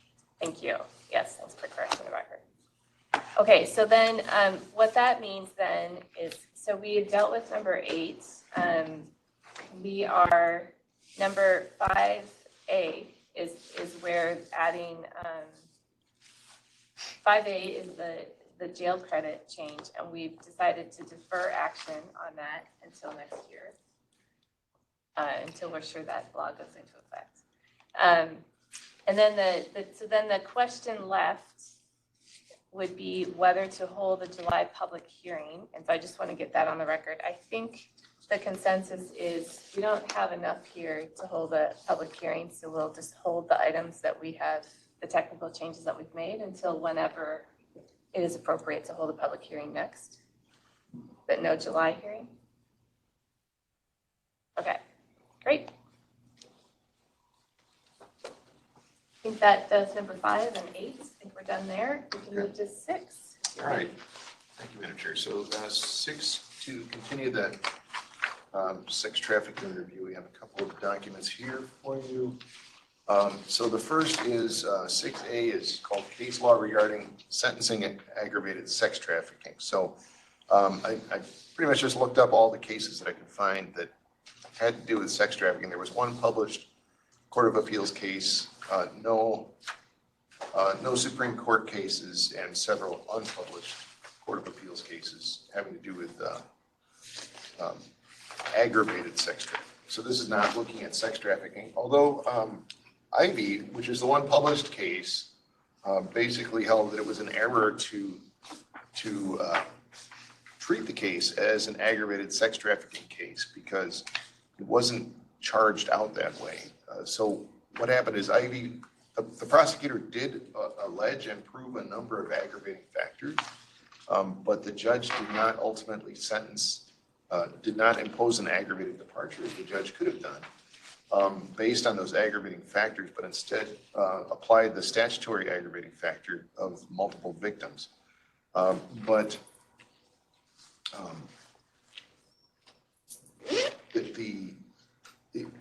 it wasn't alleged as an aggravating factor. The multiple victims wasn't alleged as an aggravating factor, and the statutory maximum was not alleged to be the higher statutory maximum. It would have been a 25-year statutory maximum if it had been, but that was not indicated in complaints. The Court of Appeals said that you have to allege and prove the aggravating factors. So that was the published opinion there in Ivy. And just to contrast that, Millsap, which is the next case, the prosecutor did properly allege and prove the statutory aggravating factors. And Millsap argued, hey, based on Ivy, I shouldn't be subject to the aggravating factor of multiple victims. But the Court of Appeals said that was fine. So, it's interesting to look at the interplay between, so you've got this multiple victim as an aggravating factor. Well, what happens if you have multiple cases and they're kind of pointing at each other as the multiple victims? Millsap doesn't quite address that. One of the victims suffered bodily harm, and that was the aggravating factor for that victim.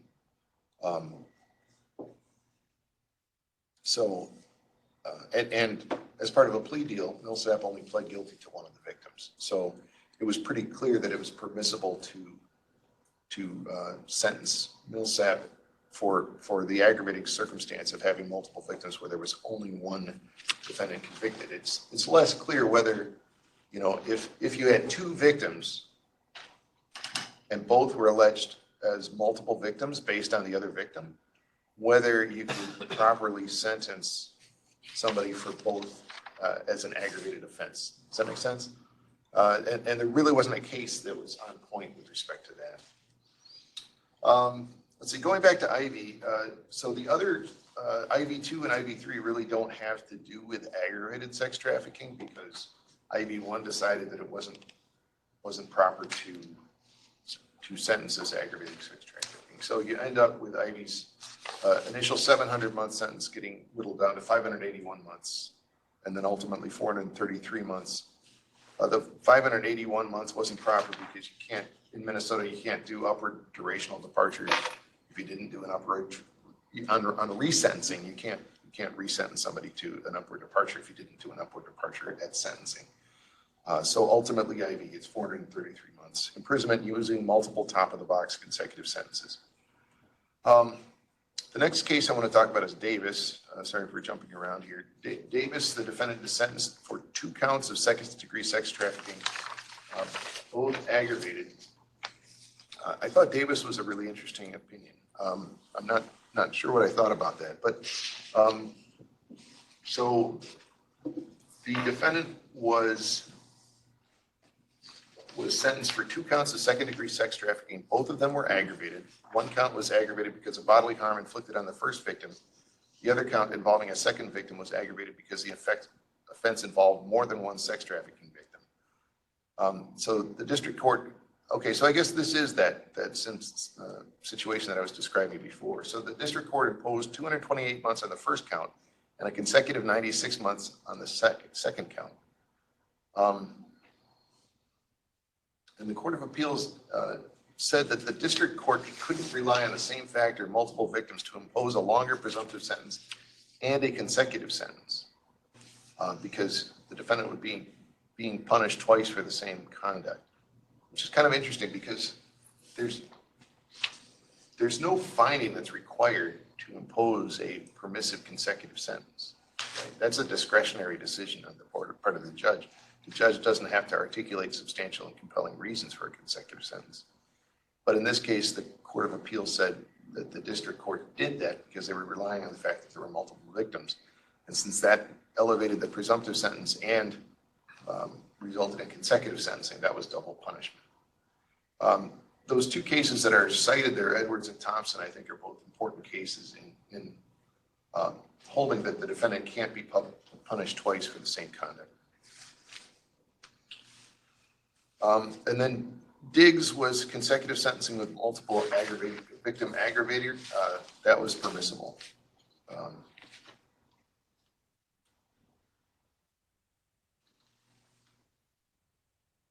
And there wasn't a concern about the consecutive sentencing being based in part on the fact of the multiple victims as in Davis. So those are some cases. And then 6B is looking at the additional sentencing data in aggravated sex trafficking. Let me just share my screen here.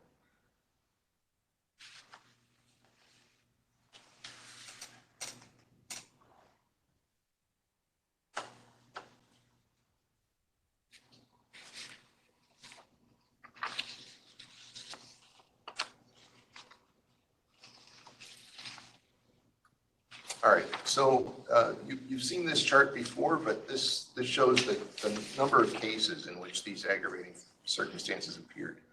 So we have 1 at criminal history score of 1 at 0. For first degree, aggravated first degree, we have 1 at 0, 2 at 2, and 6.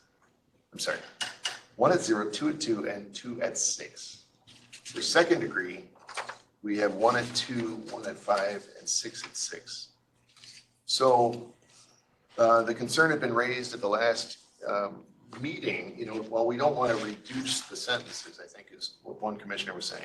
There's not an intent here to reduce sentences. So if it were re-ranked at severity level A, rather than the current 48 modifier, would that be a less severe sentence? Well, it would for these two here that are severity level, criminal history score of 2. Presumptive 168 months if ranked at A rather than 178 months. Although if you recall, you do have a wider range. And then if second degree were ranked at B, all of these would have a more serious punishment. The criminal history score of 2, 5, and 6 would all have a more severe penalty if ranked at severity level B than with the 48-month modifier. But one thing I want to point out here, and I talked about this on the next page, is there's a lot of consecutive sentencing going on here. Okay, and these are permissive consecutive sentencing. And the way permissive consecutive sentences work is you start off with a criminal history score of 0. So the first offense and sentence gets the full criminal history score, the real criminal history score. And then the next offense gets a criminal history score of 0. And that number is sentenced consecutively to it. So it's important in looking at these to be very carefully looking at what is the penalty at criminal history score of 0, because that's what all the consecutive sentences are going to get. And here you see that the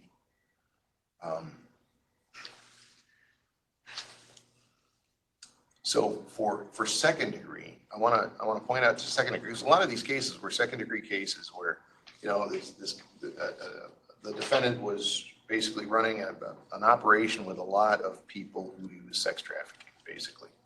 And these would be adult victims in most of these cases. So they'd be second degree cases.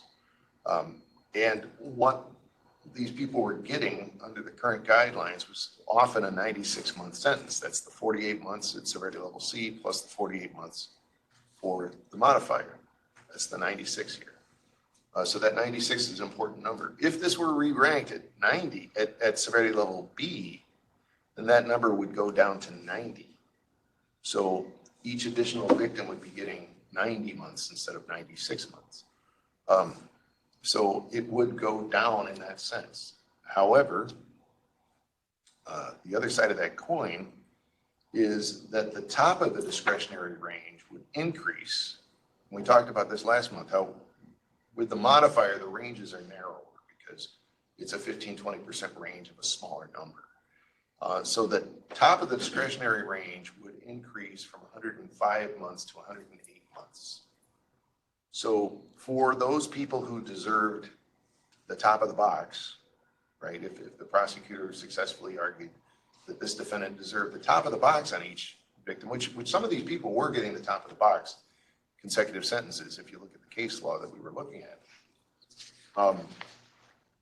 that would go up by 3 months. So the center of the box would go down by 6 months, but the top of the box would go up by 3 months. Is that clear to everybody? So that's a definite policy consideration for the commission to think about as it's thinking about, if it were inclined to just re-rank the offense to severity level B. All right, I'm gonna now try to summon Ann here. I'm gonna have to stop sharing. To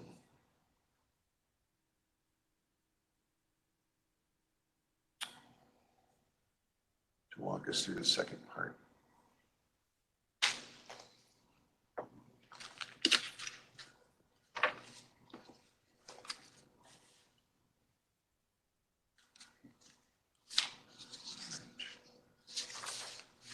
Ann, I've attempted to make you a panelist. Are you a panelist? I think I am. Yes, you are. Okay. All right. Okay, so you've still got the document here. Okay, so when we looked at these, there were a lot of offenders with a criminal history score of 6 out of the 13 cases that we had. Not what I wanted.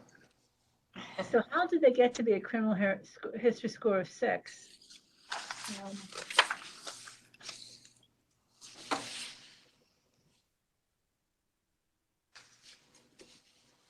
There were 2 first-degree and 6 second-degree cases with a criminal history score of 6. Did they start there, or were they Hernandezed for multiple offenses and got there through the Hernandezing, in which the criminal history score of each offense is added into the starting criminal history score once it's sentenced? So there were 8 cases with a criminal history score of 6. 6 involved no true prior sex trafficking, prostitution, or criminal sexual conduct offenses. So that is, they occurred and were sentenced before the current offense occurred. So there were no true prior sex trafficking, prostitution, or criminal sexual conduct offenses. 3 involved no Hernandezing.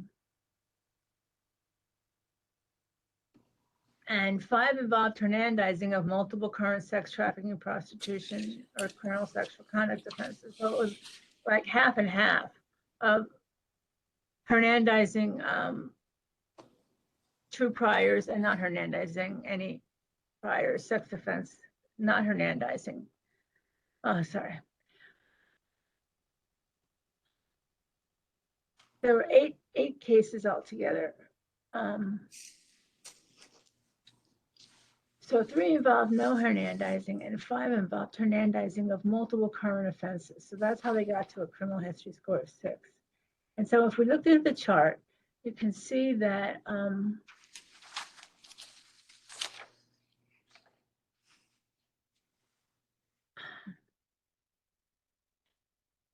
these people got to a criminal history score of 6 in a variety of ways. Once they get to a criminal history score of 6, of course, they get a very significant punishment. And the Ivy one here is where the 700-month sentence is wrong, because that's the Ivy case, and it was reduced to, I think we established 433, but still a significant case. Through a combination of Hernandezing in some cases and consecutive sentencing on a couple of aggravated durational departures, the criminal history scores were often significantly above, the sentences pronounced were often above what the presumptive sentence was. So that's the upshot of this, I think, is that there's a variety of ways sentences for these offenders can be enhanced, either through consecutive sentencing or through Hernandezing.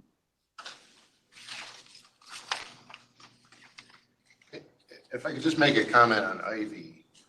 Technically, Ivy is not an aggravated sex trafficking case in the end, because the Court of Appeals said you can't sentence it as an aggravated sex trafficking case if it wasn't charged that way, basically.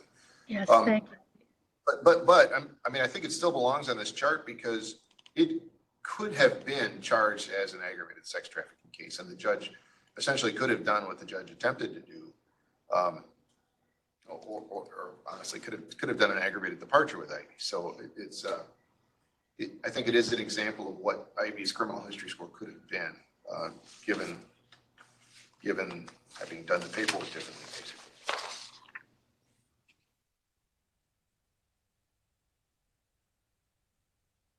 Is that everything? Yes, Yeah. I'm sorry. Unless you have questions. All right, well, so, Commission, I think we are at a point where we have to start deciding if there's action we want to take on sex trafficking. I think the case law was really instructive for me. I then asked Nate to circulate the statutes because I think it's really important for us to look at the structure of the statute. And my assessment is there's kind of two things going on. Yeah. Madam Chair, we do have extra copies of the statutes if anybody's interested. I didn't print out meeting materials for everybody, but for those who are here in the room with us, there are additional copies of the statutes. Thank you. Does anyone down there need a copy? Okay. So, let's go back and remember that Blakely is the case that said that, anything other than the fact of a prior conviction that aggravates a sentence has to be proven to a jury. And so when you look at the legislative history of this statute, section, subdivision 1B, which is the aggravated form of sex trafficking, was added in 2009. So that would have been after Blakely. So I think this was the legislature's attempt to allow for a harsher sentence for somebody who is engaging in sex trafficking in these more aggravated ways, but to also structure it as an offense that has elements that make the offense an aggravated version of sex trafficking. So, 1A is the normal version, and then subdivision 1A is the normal version of second degree, and then subdivision 1B is the aggravated form of both of these offenses. So I think that I don't know where the commission wants to go with this, but we had a choice when the legislature created this new offense. We could have gone two ways. One was to create a modifier to just allow for a higher presumptive sentence. The other option would have been to rank it individually and recognize aggravated sex trafficking as its own offense. So the commission didn't do that back then. The commission chose to structure it as a modifier. And when I read the case law, it seems like, this is my view. You guys can totally disagree with me. I'm totally fine with that. But when I read the case law, it feels like people are getting confused about, is this an aggravating factor or is it an offense? And that seems to be some of the interplay that's going on, because you could also structure these things as aggravating factors that allow for a departure and then go through the Blakely procedure to prove it up and then allow the court to depart.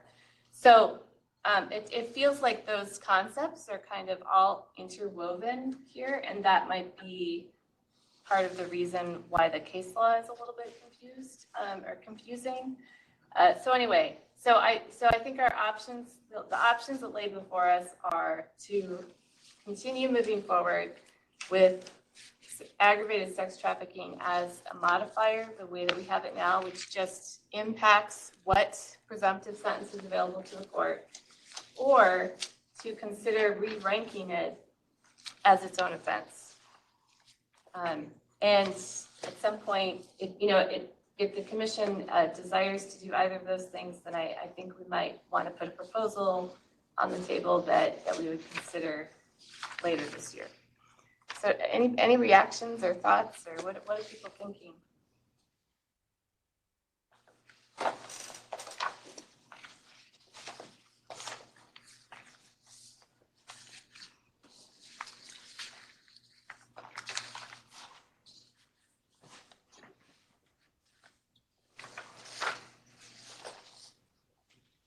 Well, it was, Commissioner Knudsen.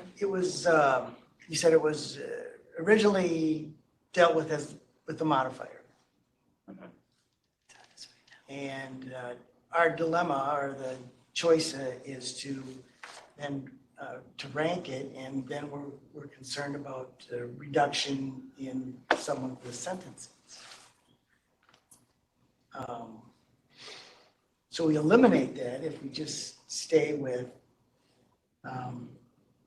the modifier approach.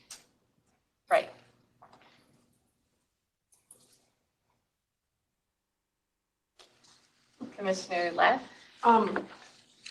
I don't see it as a reduction though, because the range allows for more. So I think that, and this is not a criticism, it's just a recognition of what this particular graph looks like when you look at a 96-month sentence or 0 criminal history score for a second, or with the modifier for the second degree. And if it's re-ranked at B, it's 90 months, but it's actually 90 to 108 months. And so that would not be a departure from the guidelines. And it would actually provide for more of a consequence for that offense in that specific offender case, if appropriate. So I don't really see it as a reduction of sorts. I do think that the overview that Nate provided regarding the case laws, I don't think it's good for anybody to have sort of all this sort of contorted in the appellate system for, to your point about the modifier versus is an element. Is it, what is it? And even looking at those cases, I think it's probably not abundantly clear that it's settled. And so, as I said before, I'm not for anything that's going to reduce the consequences, but I see this as giving us the ability to actually have increased consequences in those cases where appropriate. So I don't think there is a reduction as I'm looking at the data and I'm looking at the tables to see what the ranges are. So, and if I'm reading that wrong, somebody can point that out to me, but I just don't see where the reductions are coming from. I mean, we might be either using the bottom of the box or the middle of the box. In this case, that's what 90 months is. It's the bottom and middle. But 108 months is the top of the box, so. So, Madam Chair, Nate, go ahead. so there is a footnote on the grid that there is actually a downward range. The grid doesn't depict a downward range for that offense because sort of the offense around which that severity level B was designed was criminal sexual conduct in the second degree where the statutory presumptive 90-month sentence applies. And because of that, the commission drafted the grid in such a way that there was no lower range for that offense. But I'm assuming that if we ranked, say, aggravated sex trafficking in the second degree at 90 months, and I think there's a footnote to that effect on the sex offender grid. I'm sorry, I don't have that for you, but there's sort of a hidden range. It's not depicted on the grid that applies to first degree aggravated sex trafficking, and I believe that's noted in the grid that there actually is a lower range for first degree aggravated sex trafficking and for first degree sex trafficking. And if second degree aggravated sex trafficking were ranked at severity level B, that range would also apply, I'm assuming, to that. So there would be a lower range that would apply. Footnote 3 says 77 to 108. Yeah.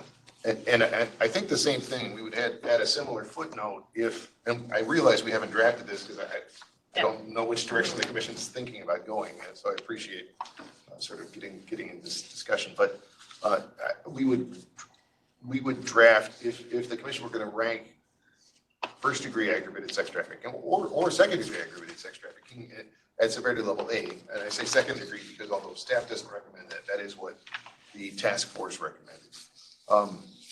Then we'd add a similar footnote to say that 144 months is not the bottom of the box, that there is a 15% lower bottom of the box that would be present. And the other thing we do, by the way, and this is kind of technical, is we'd add aggravated sex trafficking to the permissive consecutive list, because right now it's not on the permissive consecutive list because it doesn't need to be because it's not its own offense. But we'd have to do that. So in other words, Commissioner Ladd, while the range would also go higher, it would also go lower. The whole range is available to the court, right? So that's sort of the risk, if you call it that you run, that it could end up anywhere in that range, right? Correct. Yeah.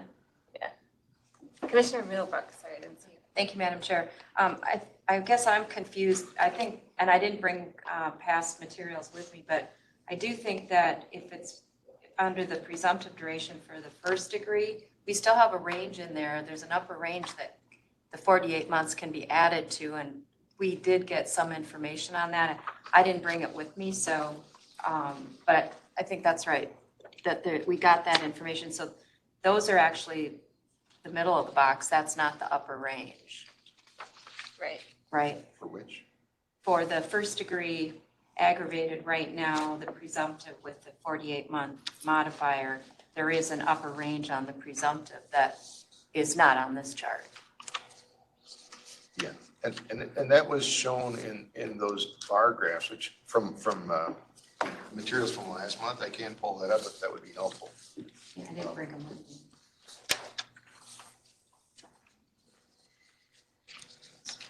So Commissioner Lett, am I hearing that you have an interest in developing a proposal to rank aggravated sex trafficking? I'm leaning that way, and again, as I look at this, I don't see it as a reduction in this sentence. And so, and again, I would not support anything that would be a reduction for any of these types of offenses. I just think that when you look at a 96-month compared to a 90-month, it does seem like there's a reduction, and I don't think that's actually fully depicting what's on the table for that particular offense. Yeah. Commissioner Estrada. I look at Madam the Chair, this is Judge Larkin. Could I be recognized, please? Yes, I just recognized Commissioner Estrada, so I'll call on you right after. Absolutely, thank you. as I look at the chart that Anne prepared, you know, I see what the presumptive was, and I look at, like, especially criminal history scores being high, 6, 8, 6.5, 9, and what the sentences were, and kind of the modifiers and things that are being added. You know, I see that 3 people got the presumptive sentence. There was 1 that got a downward, and 3 that got upward. So there's things being used as consecutive sentencing. There's things used as career offenders, that kind of thing. And so part of me just thinks, you know, 1, I also share the concern that there's a possibility of having reduced sentences, right? It doesn't mean that it's going to be, but it's a possibility because there is a bottom of the box there. So there is precedence here that we have done downward durational departures as well. And I just think that leaving it as the modifier, you know, there's still enough tools within the guidelines that allows people to increase sentences when it's appropriate. Okay. Commissioner Larkin. Thank you, Madam Chair, and my apologies to the commission. I'm under the weather today. That's why I'm not appearing on camera. I continue to have concerns about the modifier, and I think, and please correct me if I'm wrong, that this is probably the only crime for which we have a modifier.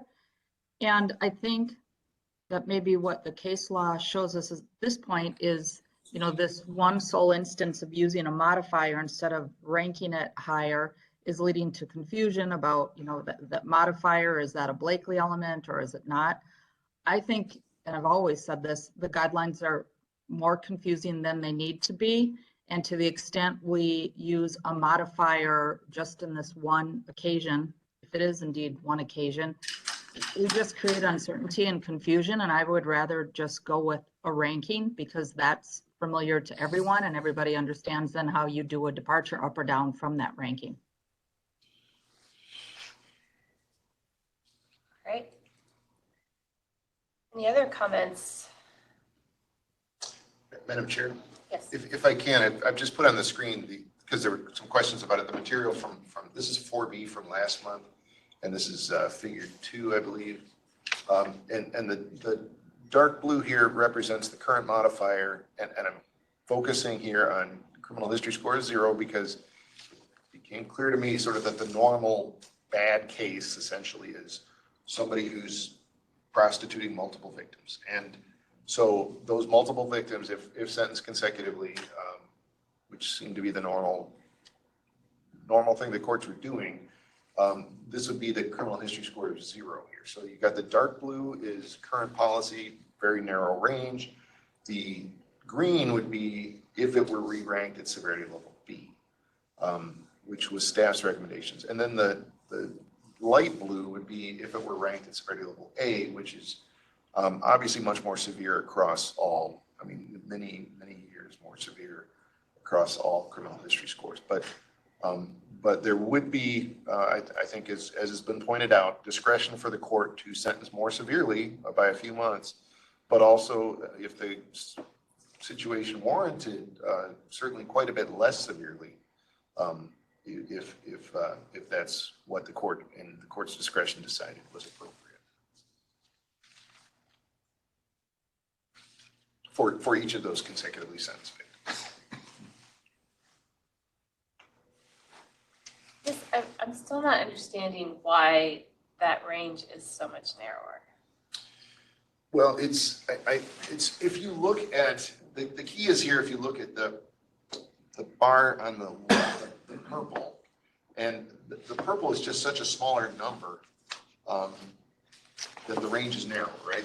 That makes sense why that range is narrower. Right. And then the dark blue is essentially taking these same ranges and moving it up 48 months. So the way the modifiers, all modifiers work this way, is you add if it's an additive modifier, which some of them are multipliers, some of them are dividers, and some of them are adds. So there's multipliers and divides in one category and adds in another category. And I think we could do some rearranging of that whole thing to make it a little clearer and do order of operations and all that stuff. But that's another topic for another day. But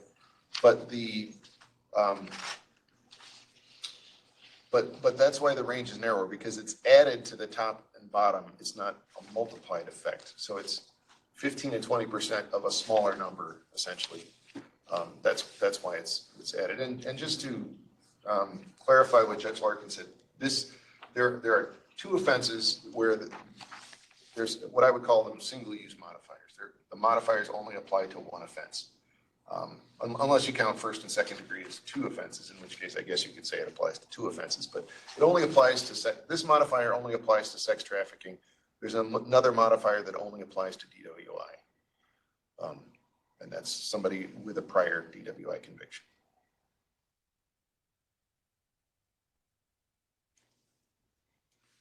Okay. All right. Well, I think that if there are commission members who are interested in putting a proposal before the commission for consideration, I would say let staff know, and they could help prepare that proposal. It's either stay status quo or change something. So I think that if a commission member would like to have a proposal prepared, then we can consider that down the road. I'm not seeing like a ton of like consensus at this point in one direction or the other. So yeah, Commissioner Larkin, go ahead, please. Thank you. And could you maybe let us know what the schedule would look like if a commission member wanted to make a proposal for ranking? I mean, what sort of timeline are we on? I mean, would it be a December public hearing? So we'd need to have something by August, then have a meeting and public hearing December. Just could you review that for us? Yeah, I think that if a proposal is put before the commission by October at the latest, right? October. We have to see it twice, vote on it the second time in order to send it to public hearing. So October is the latest it could come in order for us to see it in October and November, vote on it in November, and that would set us up for December public hearing.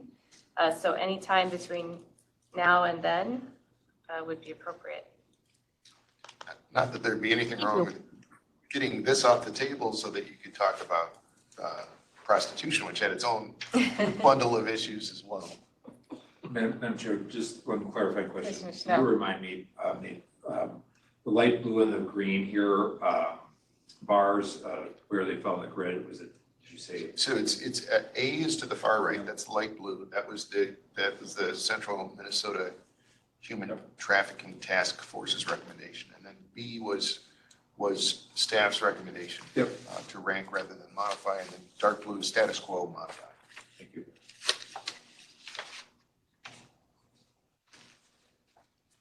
All right. It doesn't feel to me like we totally can listen to it. We can totally review any proposals that anyone wants to put forward. It feels to me like there might not be anything else to talk about on sex trafficking. If there's anything that any commission member thinks we should also talk about here, please let us know so that we can make sure to bring that forward. But I feel like we've sort of hit the contours of this issue.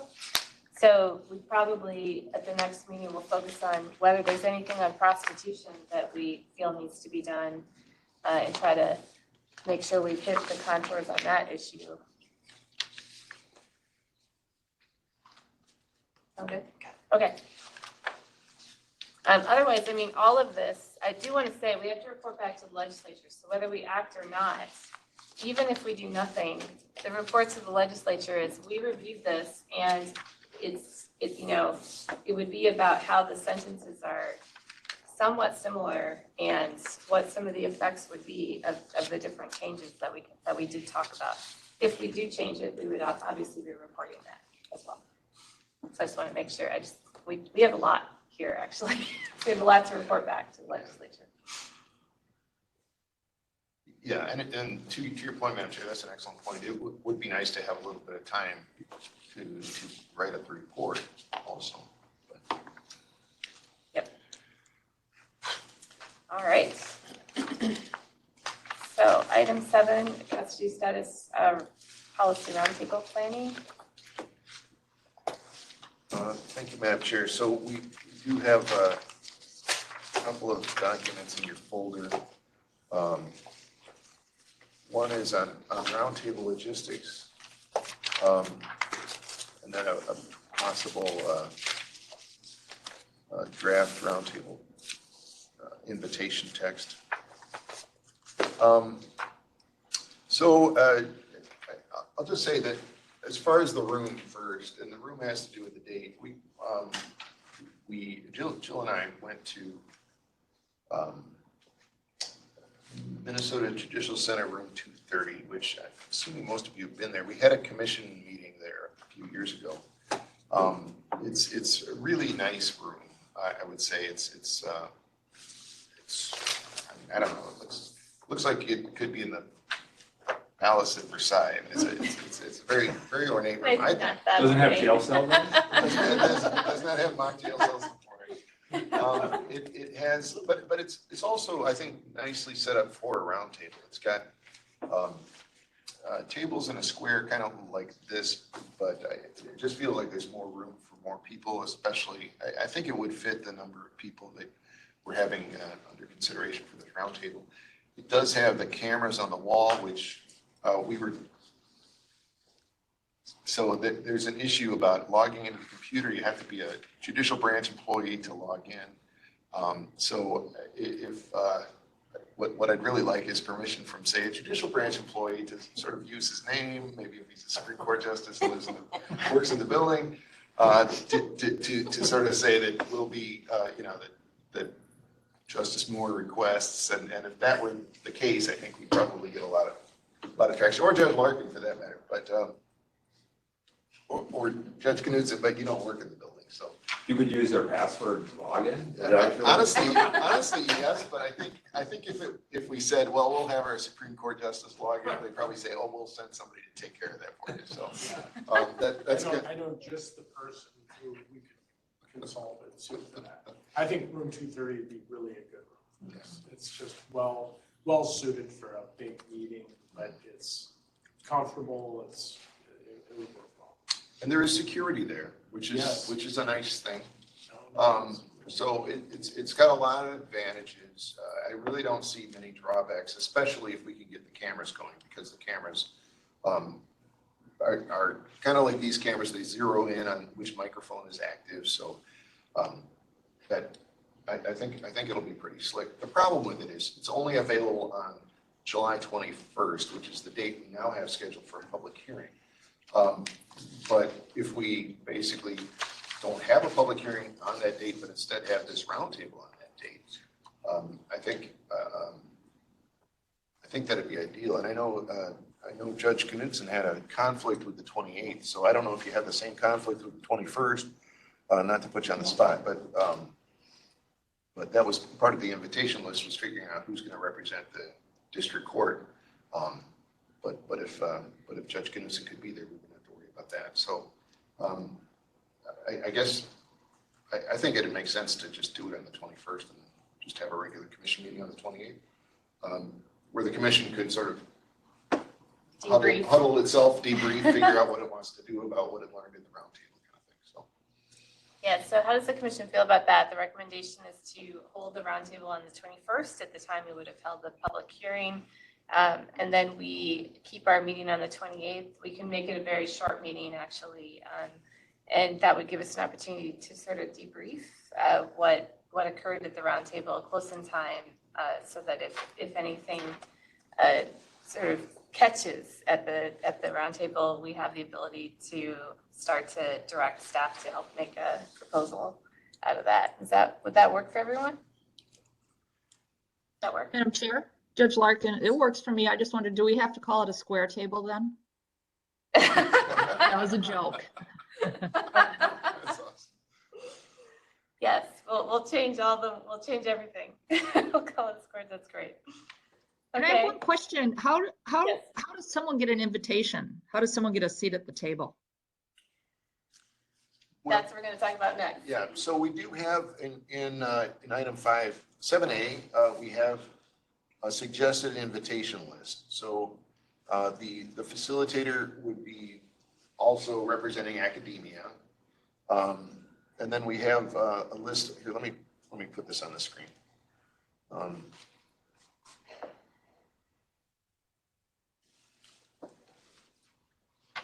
The second group we have are community and victims, which we, some of this was based on discussions at previous meetings, but this is all written in crayon. I mean, this can all be changed. But Minnesota Coalition Against Sexual Assault, and there are names of people here. So we write the email to these individuals and then they can designate somebody.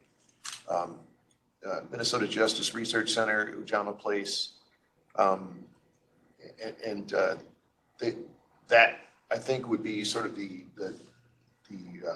defendant perspective, perhaps from Ujama Place. The Center for the American Experiment and Minnesota Justice Research Center, I sort of view them as having opposite views. So I think that'd be a good balance. And then defense lawyers. So I was approached by Commissioner Middlebrook before the meeting, suggesting that perhaps a better organization than the Minnesota State Bar Association Criminal Law Section would be the Minnesota Association of Criminal Defense Lawyers, which makes sense to me. I don't have any contact information for them, like who the president or executive director is, but I'd be happy to. And I'm not sure if Paul Barchi is still the chair of the, I know this is the time of the year when the sections change leadership, so it's possible he's still the chair. But if that's preferred by Commissioner Middlebrook, I certainly think that makes sense to change that. Be happy to do that. District Court, I think wouldn't be necessary if Judge Knudsen can participate. So, and then we don't have a law enforcement representative on the commission, so the thought was to invite, see if Commander Omari is available. He's certainly familiar with some of these issues. If not him, then maybe Paul Ford is the person before him. I don't know, but somebody who's law enforcement, but also has awareness of these issues. The Minnesota Police and Peace Officers Association was, I kind of view it as the main organization representing peace officers. There's also an organization representing leadership in the chiefs and leadership in the sheriffs, but the Peace and Police Officers Association, I think, is probably the larger organization. I'm not trying to give preference to one organization, but and then Probation and Corrections, and County Attorneys Association, obviously, and then Probation and Corrections. There's a couple of people there. So Jason Anderson is a former member of the commission, so he would have some familiarity with this. And I don't know, he just seemed like an additional voice. Maybe we don't need that many probation officer representatives. I don't know. Brian Heinzen is a very interesting person. He knows a lot about risk and has a pretty good grounding from my experience with him on the Predatory Offender Registration Task Force. So I think he'd know a lot about some of the research. So that's why I suggested him. But if you think it's too probation heavy, maybe we could cut off somebody there. And then the legislature, we just picked the 4 leads of the criminal law committees, the chair and the minority lead in both the House and the Senate.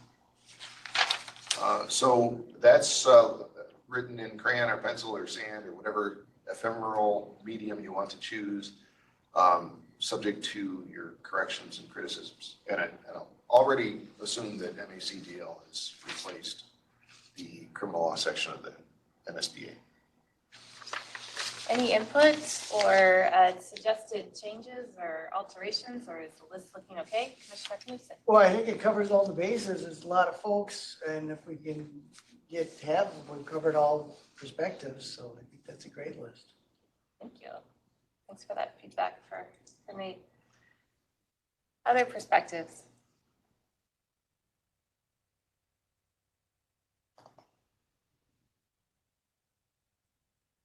All right, well, you did a great job. Just one question, just like, so we're basically saying that the list as proposed is what we would be doing the invites to.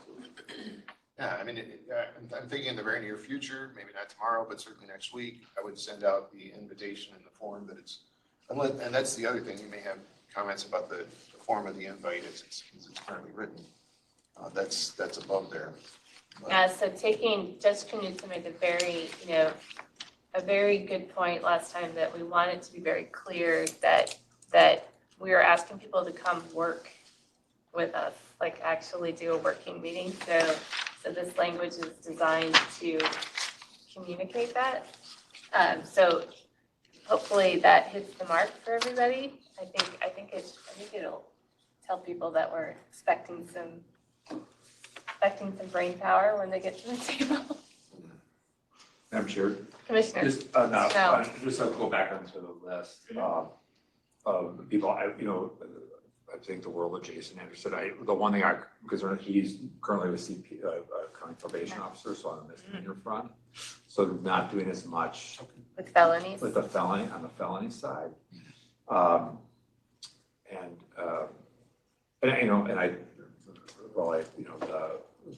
the risk assessment and community notification books, they certainly have great kind of background. I don't know how much they're necessarily into this as much from a sentencing standpoint. They a lot more in terms of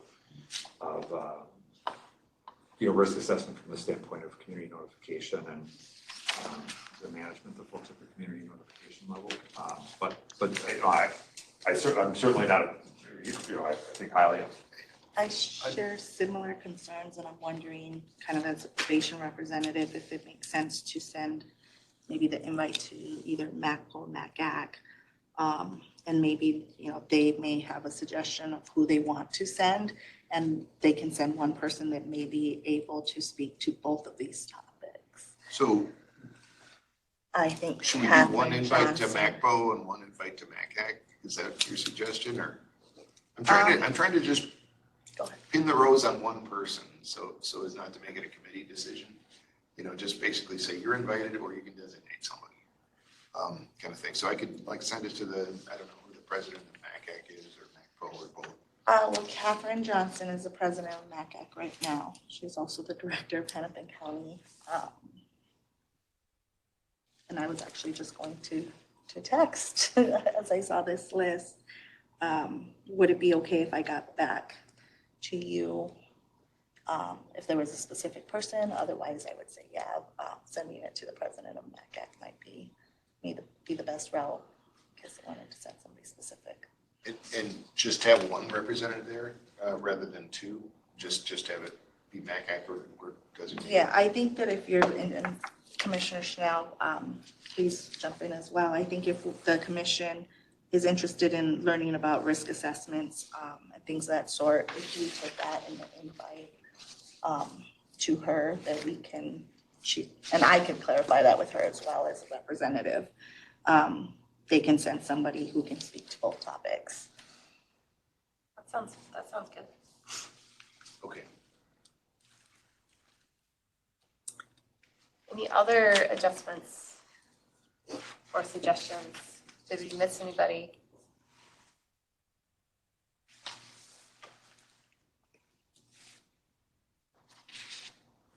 Okay. Any other comments on the invite? Does that look okay to everybody?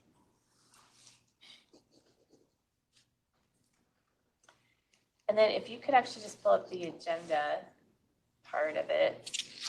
Just want to confirm with you sort of what the agenda is planned to look like. I think we went over this last time. I don't think it's changed, but so the idea is, oh, it's changing. There we go. The idea is we start off with a welcome and introduction.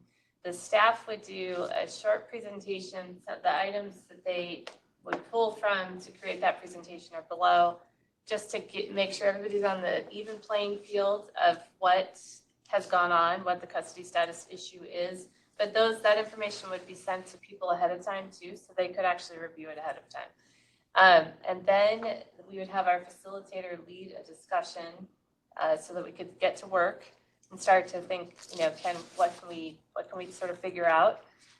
We would have an opportunity then for public comment, and during that time, the facilitator is going to leave the room and try to sort of distill the day and come up with what were the high points, what were the highlights of the day. The facilitator will come back for the wrap up and give us back sort of, read back to us, what his assessment was of where we landed that day.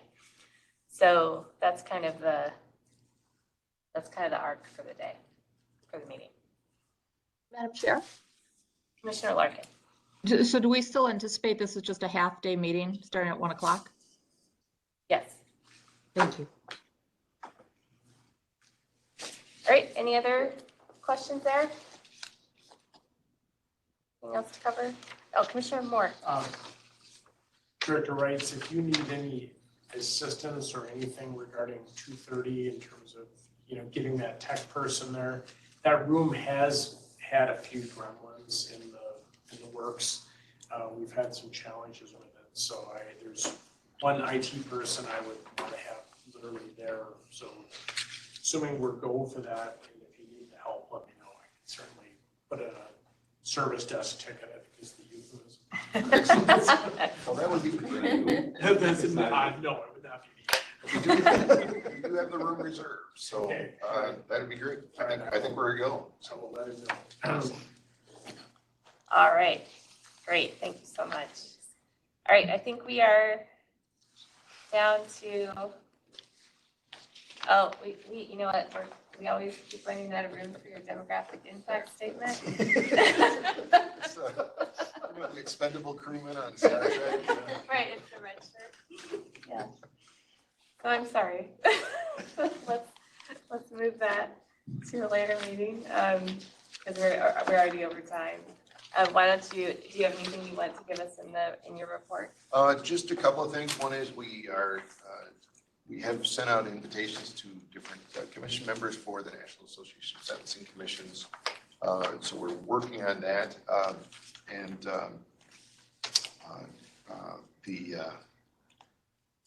This year's Kern Award awardee is our own Kelly Mitchell. So she's going to be giving a presentation in the middle of that. So that's exciting. So any commission member that wants to change your mind about going, now is the time to speak up. All right, and I will say I wasn't really involved in that decision as a disinterested party. But the other thing I wanted to do, so there are 4 elected members on the commission. 3 of them are on the ballot this year, and all 3, I'm pleased to report, are uncontested elections. So Justice Moore, Judge Larkin, and Commissioner Ladd. Not you, I don't think you're on the ballot. Yeah. You're not on the ballot this year, I don't think. Yeah. So congratulations to those folks. That's all I have. All right, let's move to public input. Oh, I'm sorry. So I was going to do the, all right, so I'm going to change the event setting so folks can raise their hands in just a moment. So right now, you cannot raise your hands. 4 years. All right, so I just changed the event settings so you can raise your hand. If anybody from the public is listening and you would like to make a comment, would you please raise your hand at this time? And I will unmute you, but I don't want to just unmute everybody. And if a member of staff could just raise your hand to make sure we can raise hands at this point.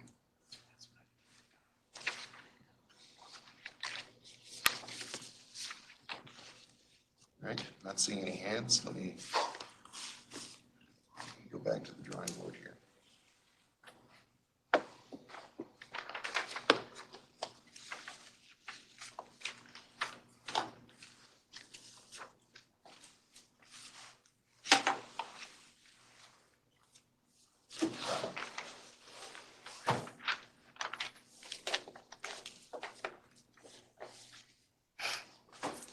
Oh, I see somebody raising their hand.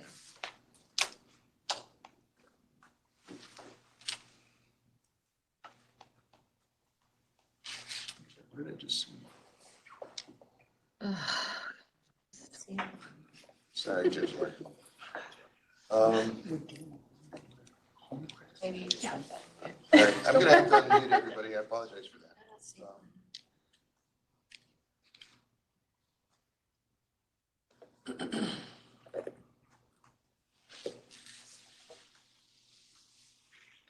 All right, so members of the public, in a moment, I'm going to unmute you. You'll be live to all of us. If you don't want to make a comment, please remute your microphones immediately.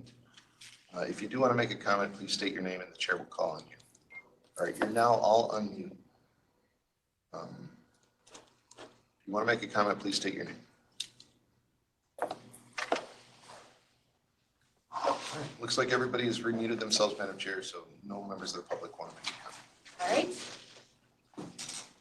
That brings us to the end of the agenda. So unless there's any objection, we are adjourned until July 24th. Thank you, everyone.